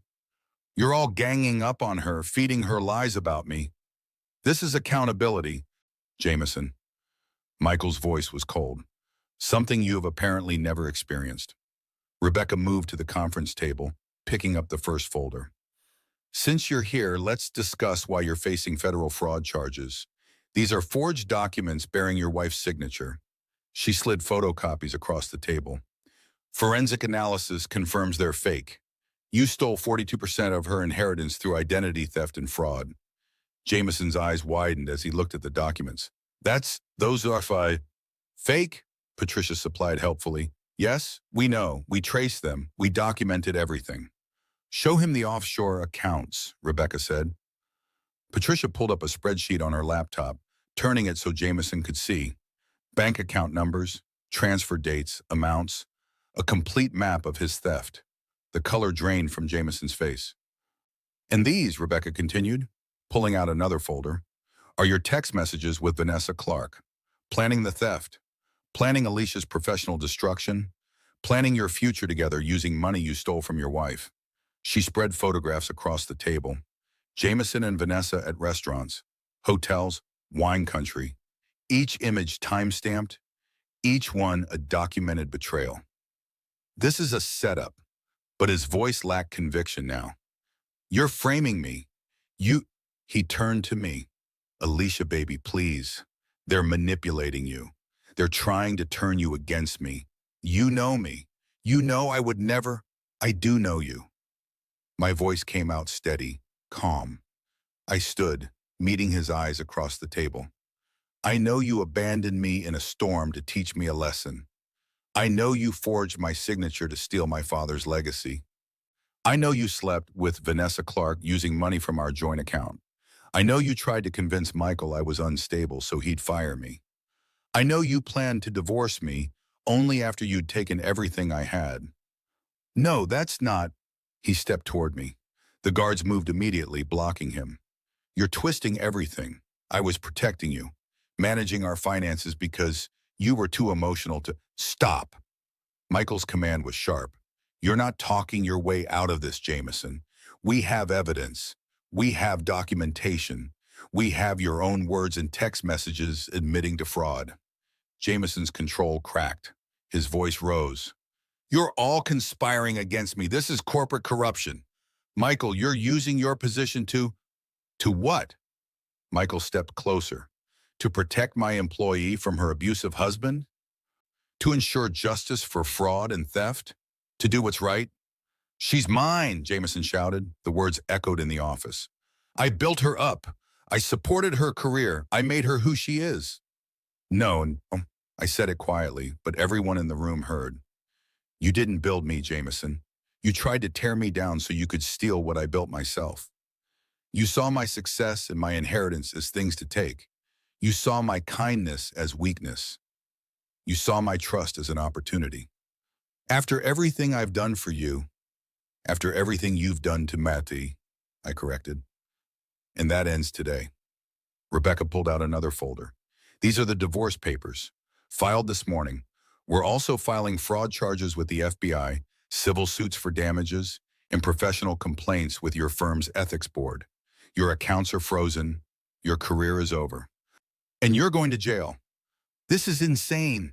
Jameson lunged toward the table, but the guards caught him immediately. You can't do this to me. I'll fight this. My lawyer will. Your lawyer called this morning to negotiate, Rebecca said coolly. We told him no. There's no negotiation here, Mr. Edward. Only consequences. Jameson fought against the guard's hold, his face contorting with rage. Alicia, look at me. Are you really going to throw away our marriage over some misunderstanding about finances? Over paranoid accusations? I recorded you, I said, last night, when you told me to get out of the car, when you said I needed to learn my place, when you calculated exactly how far I'd have to walk. I have your voice on my phone saying you were teaching me a lesson. His face went white. You what? I recorded everything. The abandonment, your words, your tone, the way you drove away and left me standing in the rain. I pulled out my phone, pressed play. His own voice filled the room.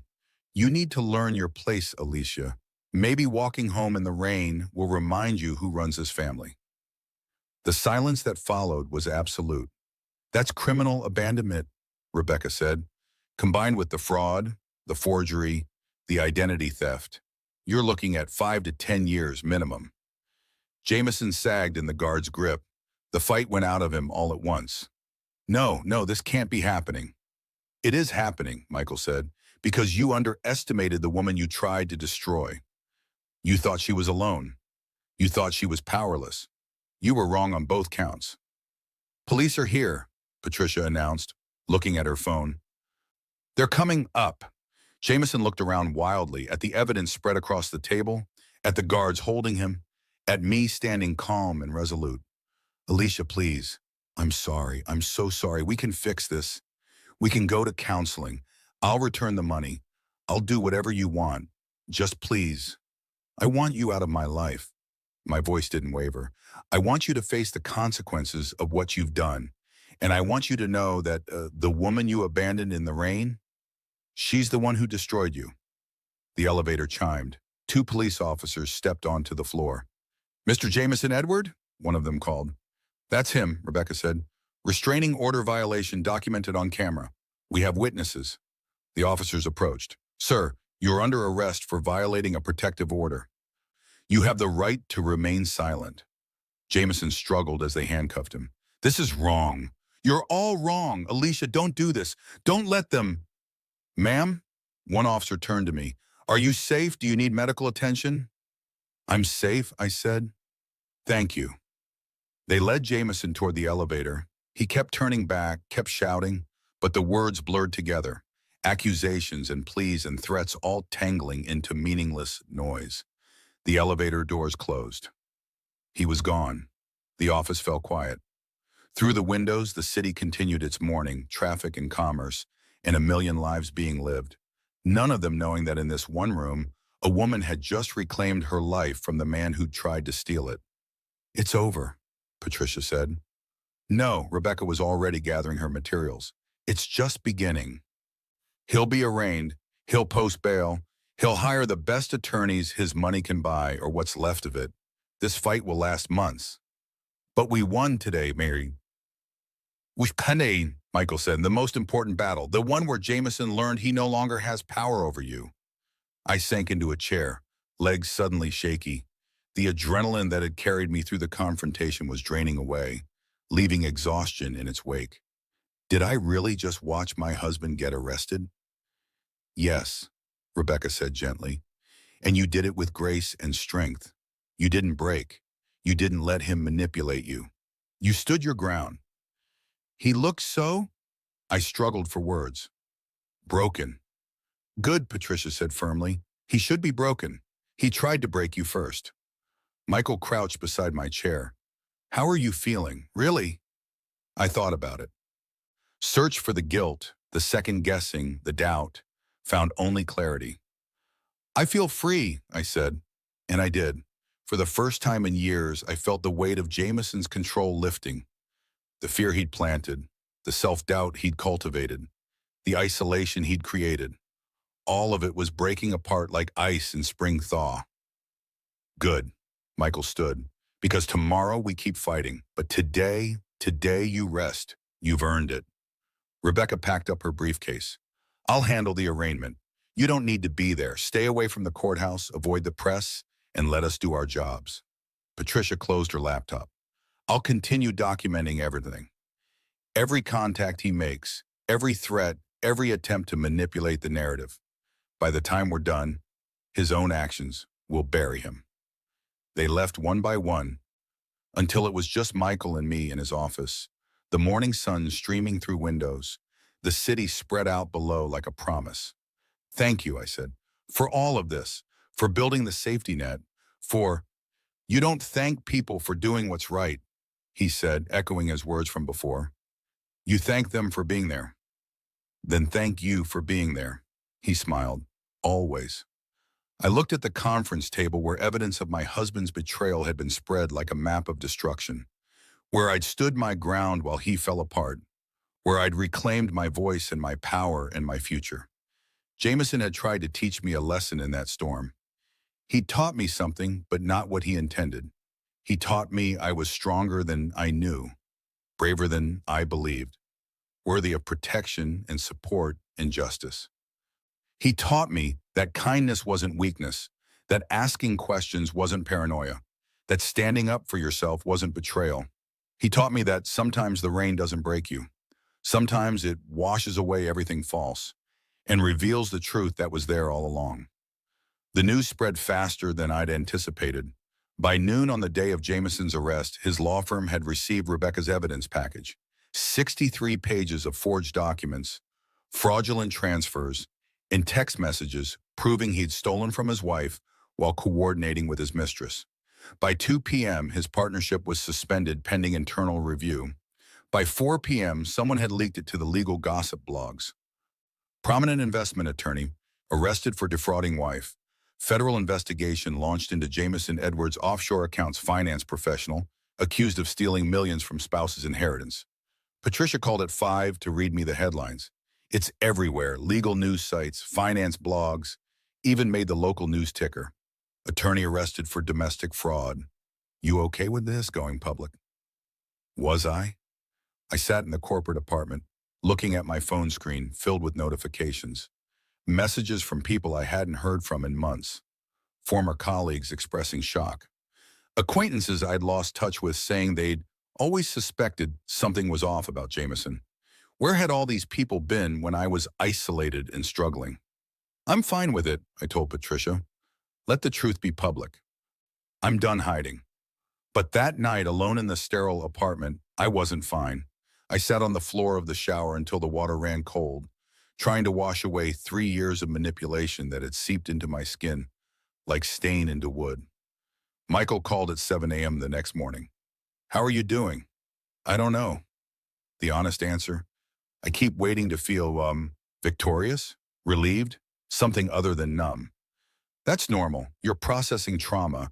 It doesn't resolve just because the legal battle is going in your favor. He paused. Have you thought about therapy? Is that a professional recommendation from my CEO? It's a personal suggestion from someone who's watched his sister spend 10 years recovering from similar abuse. His tone was gentle. Alicia, you won a battle yesterday, but the war you're fighting now is internal. You need professional support for that. He was right. I knew he was right. But admitting I needed therapy felt like admitting Jameson had damaged me a bit more than I wanted to acknowledge. I'll think about it, I said. I already have 3 therapist recommendations from professionals who specialize in financial abuse and domestic trauma. I'm texting them to you now. You don't have to call today. But when you're ready, they're there. After we hung up, I stared at the 3 names on my screen. Dr. Sarah Mitchell, Dr. James Chen, Dr. Rebecca Okonkwo. Each one a admission that I couldn't just power through this alone. I called Dr. Mitchell's office at 8:30. Her receptionist scheduled me for the following Tuesday. By Thursday, the full scope of Jameson's unraveling became clear. His law firm completed their internal investigation and terminated his partnership. The press release was clinical. Following allegations of professional misconduct and ongoing federal investigation, we have concluded Mr. Edwards' association with our firm. We take these matters seriously and cooperate fully with authorities. Translation: they'd cut him loose to protect themselves. Vanessa Clark was next. Patricia's contacts reported she'd been called into her firm's HR department, questioned about her knowledge of Jameson's fraud, then quietly reassigned to a back office position with no client contact. No formal charges yet, but her career trajectory had cratered. She's claiming she didn't know about the theft, Patricia told me during our weekly evidence review. Says she thought you had authorized all the transfers. Says Jameson told her you were having mental health issues and he was managing your finances to protect you. That's convenient. I couldn't keep the bitterness from my voice. It's also probably a lie. The text messages prove she knew what he was planning.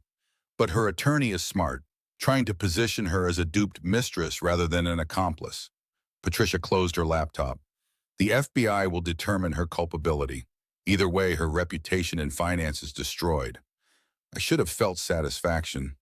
Instead, I felt tired. The social fallout was strange and painful in ways I hadn't anticipated. People I'd considered friends began reaching out, but their messages revealed how effectively Jameson had poisoned perception of me long before the abandonment. I always thought you seemed stressed. Makes sense now. Jameson always said you were going through something. Now I understand what he meant. We should have checked in more. We just thought you wanted space. Each message was a small revelation. They'd believed his narrative. The difficult wife, the unstable woman, the one who couldn't handle adult responsibilities. One former friend, Christine, called directly. Ali, I'm so sorry. When you stopped coming to brunch, stopped answering group texts, I thought you were just, I don't know, being flaky. Jameson said you were overwhelmed with work and needed time to yourself. I stopped coming because he made me feel guilty every time I tried to go out. The words came out flat. Said I was neglecting our marriage, that I prioritized friends over him. Eventually, it was easier to just stay home. Oh, God, Christine's voice cracked. That was over a year ago. We should have pushed harder. Should have shown up at your door. Maybe. I looked out the apartment window at the city below. Or maybe he would have convinced you I was having a breakdown and needed space. He was very good at controlling the narrative. What can I do now? How can I help? The question hung in the air. What could she do? What could any of them do? The isolation had happened gradually, one missed brunch at a time, one declined invitation after another, until I'd looked up one day and realized I had no one to call when my husband abandoned me in a storm. Except I had. I'd had Michael, Patricia, Rebecca, people who'd built a safety net without me even asking. Just be patient with me, I said finally. I'm not the same person you knew before Jameson. I need to figure out who I am now. Dr. Mitchell's office was in a converted brownstone in a quiet neighborhood. Soft lighting, comfortable chairs, a box of tissues strategically placed on the side table. Tell me what brought you here, she said after we'd settled in. I told her about the storm, the abandonment, the theft, the arrest, the legal battles that were still ongoing. She listened without interrupting, occasionally making notes, her expression neutral but attentive. When I finished, she asked, "How are you sleeping?" "Not well. I keep replaying moments from our marriage, things I thought were normal, but now realize were manipulation." Such as? He'd plan special dates the same nights I had plans with friends, then act disappointed when I chose him. Make me feel guilty for wanting to spend time with anyone else. I pulled at a thread on my sleeve. He monitored our finances obsessively, but told me I was bad with money, so I shouldn't worry about it. He'd criticize my work decisions, then praise me for asking his opinion, training me to seek his approval for everything. That's called coercive control, Dr. Mitchell said. It's a pattern of behavior designed to make someone dependent. How do you feel recognizing these patterns now? Angry at him for doing it, at myself for not seeing it. The anger at yourself, that's important to address. People in coercive relationships don't stay because they're weak or stupid. They stay because the control is implemented gradually, often mixed with genuine affection, making it nearly impossible to recognize until you're deeply enmeshed. Michael's sister never recovered from her husband doing similar things. She still lives with him because she can't function independently. The fear came out before I could stop it. What if I don't recover either? What if Jameson damaged me permanently? Dr. Mitchell leaned forward slightly. Recovery isn't linear, and it looks different for everyone. Your fear is valid, but Alicia, you've already taken steps many survivors can't. You recognized the abuse, you built a support system, you took legal action. Those things require tremendous strength. I didn't build the support system. Michael built it for me because he recognized you were worth protecting, and you accepted that protection when it was offered. That's a strength, not a weakness. We talked for the full hour about isolation and control, about rebuilding trust in myself, about the difference between healing and returning to who I was before. You can't go back to who you were, Dr. Mitchell said as our session ended. That person didn't have the knowledge you have now. The goal isn't to erase what happened. It's to integrate it, learn from it, and build a new identity that includes but isn't defined by this trauma. I scheduled weekly appointments through the end of the year. By week 3 post-arrest, the legal process had settled into a grinding routine. Depositions, document reviews, financial audits. Rebecca handled most of it, but I had to be present for key moments. Jameson's attorney was trying every angle, claiming I'd authorized the transfers verbally, suggesting I had memory issues, painting me as vindictive ex-wife fabricating evidence. None of it worked. The forensic evidence was too strong, the forged signatures too obvious under expert analysis, the text messages too damning. But watching his attorney try to destroy my credibility, even knowing it would fail, reopened wounds I'd thought were scabbing over. He's still trying to control the narrative, I told Dr. Mitchell in our Thursday session. Even from a position of complete legal weakness, he's trying to make me the villain. How does that make you feel? Exhausted and angry, but also, I struggled for words. Validated, because it proves I was right. He does see me as an obstacle, as something to be managed and controlled, not as a person. That validation is important. Hold on to it when the process gets difficult. Michael checked on me almost daily. Not hovering, he was careful about that, but steady presence. Coffee meetings that were clearly about seeing how I was doing, not about work. Text messages asking if I needed anything. Invitations to his house for dinner with Lauren. I met his sister on a Saturday evening, 6 weeks after Jameson's arrest. She opened the door with a cautious smile, the expression of someone who'd learned not to trust easily. "You must be Alicia. I'm Lauren. Come in." Michael's house was warm, lived in, books everywhere, art on the walls. Lauren led me to a kitchen where something that smelled incredible was simmering on the stove. "Michael says you're a good cook," I said. "It's one of the few things I can still undo without second-guessing myself into paralysis." She stirred the pot. That and reading. Somehow, David couldn't ruin books for me. We talked while she cooked, about recovery and setbacks, about the strange guilt of having someone help you, about the anger that comes in waves, sometimes months after you think you've processed everything. "The hardest part," Lauren said, setting the table, "is trusting myself again. David spent so long telling me my judgment was flawed that I still question every decision. What to order at restaurants, what clothes to wear, whether I'm reading social situations correctly. Does it get better? Some days yes, some days no." She poured wine. "But I have good days now. Real ones. That's progress." Michael joined us for dinner. The conversation flowed easily, about books, about the city, about nothing related to abuse or legal battles. For 2 hours, I felt almost normal. As I was leaving, Lauren hugged me. "You're going to be okay," she whispered. "It won't be easy, but you're already stronger than you know." By month 2, the financial audit was complete.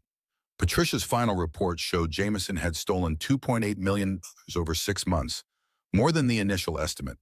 He'd been accelerating, planning to take everything before filing for divorce. "We're pursuing full restitution plus damages," Rebecca explained. "Between his frozen accounts, seized assets, and wage garnishment from whatever job he eventually gets, you'll recover most of it, but it'll take years." I don't care about the money anymore. It was true, somewhere between the therapy sessions and the deposition and the long nights rebuilding friendships, I'd realized the money was never the point. I care about him facing consequences, about other women being warned, about the truth being public record. "Then you'll be satisfied," Rebecca said, "because the criminal trial is scheduled for next spring. Everything we've documented will be entered as evidence. Everything he did will be public record, permanently." 3 months after the abandonment, I moved back into the house Jameson and I had shared. He'd been barred from the property by court order. I'd avoided it until now, but the corporate apartment was temporary, and I needed to reclaim my space. Christine came with me. "You sure you want to do this?" she asked as we stood on the front porch. "No, but I need to." Inside, everything looked the same but felt different. The couch where we'd watch movies, the kitchen where he'd criticized my cooking, the bedroom where I'd slept next to someone who was systematically destroying me. "Let's redecorate," Christine said immediately. "New paint, new furniture. Make it yours." We spent the weekend purging. Jameson's clothes went to donation. His office got emptied completely. Furniture we'd bought together got replaced with pieces I chose myself. By Sunday night, the house looked different, felt different. Mine.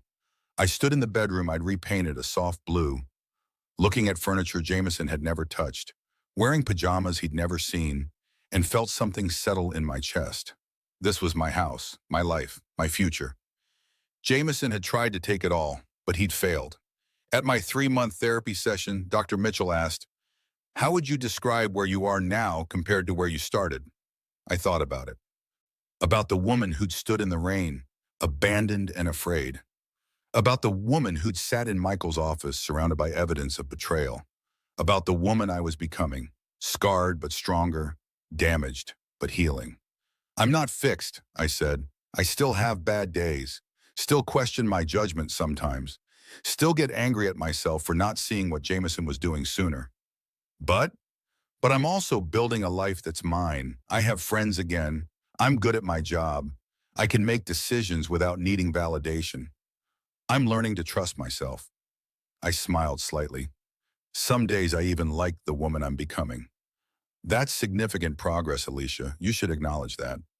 Michael says the same thing, that I'm stronger than I give myself credit for. He's right, though ultimately, what Michael thinks matters less than what you think of yourself. Fair point.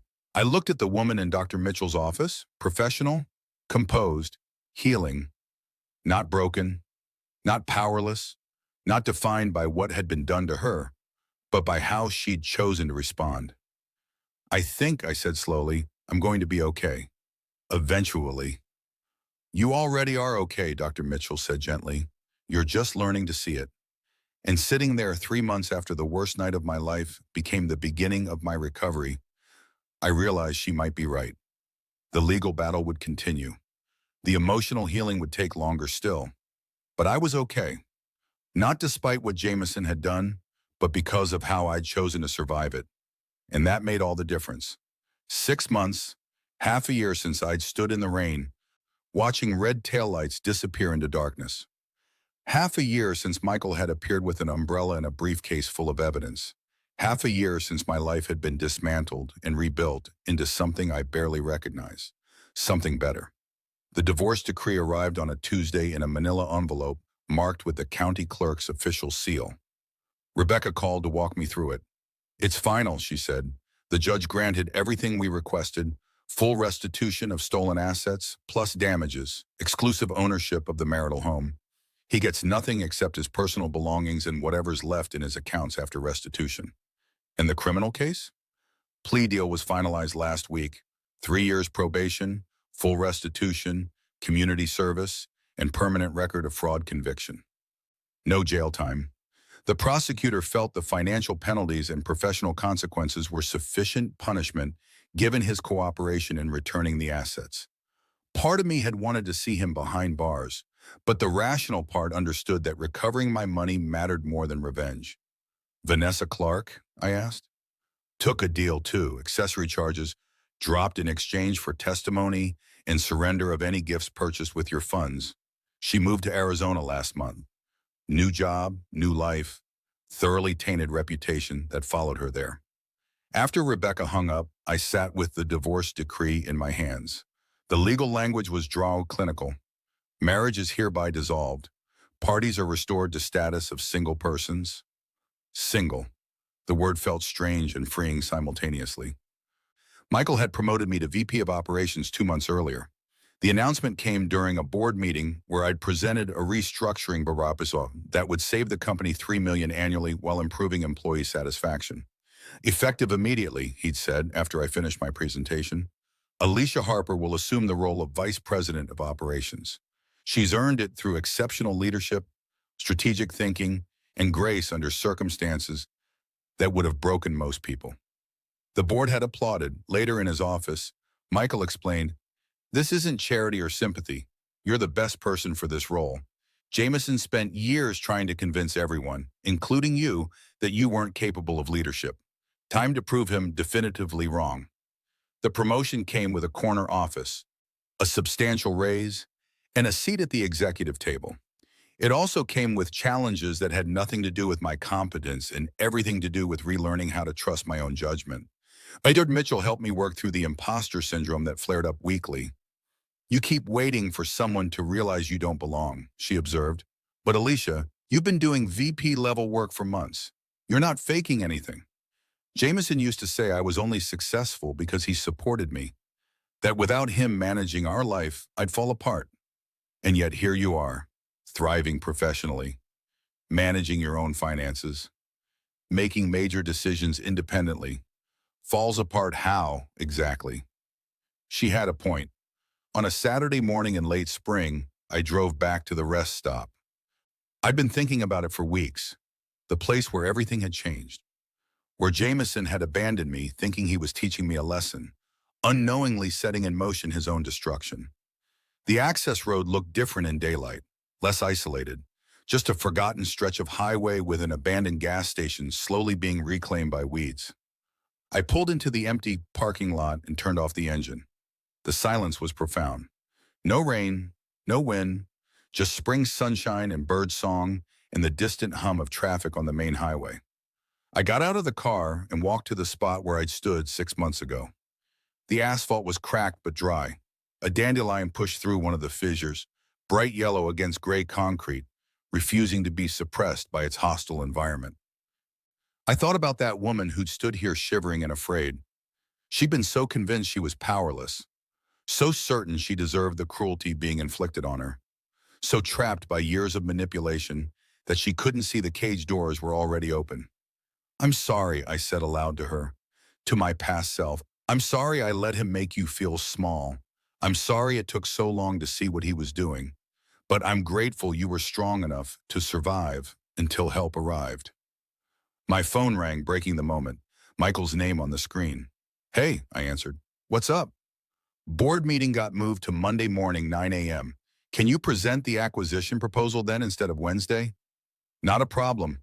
I'll have the updated financials ready." "You sure? I know it's short notice." "Michael, I've been ready for a week.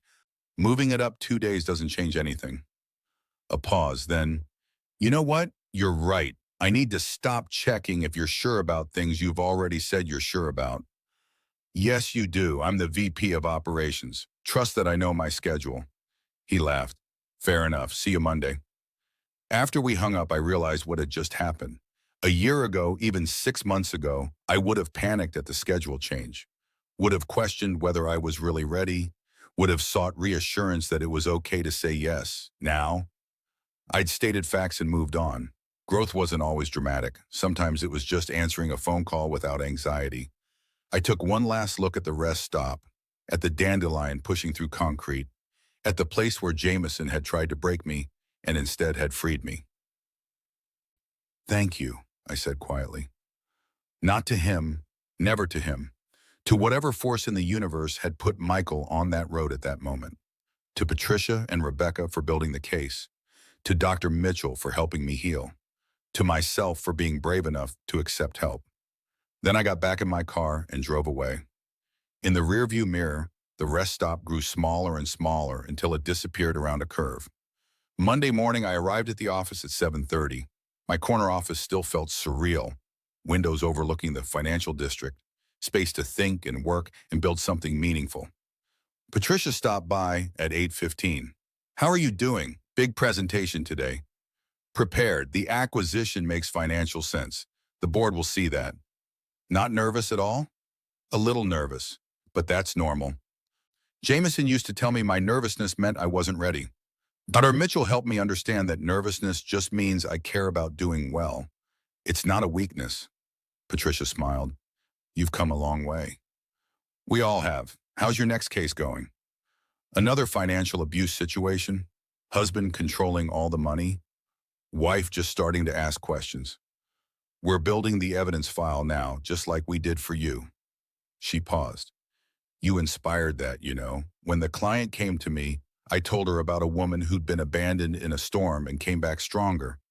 Told her justice was possible if she was brave enough to fight for it.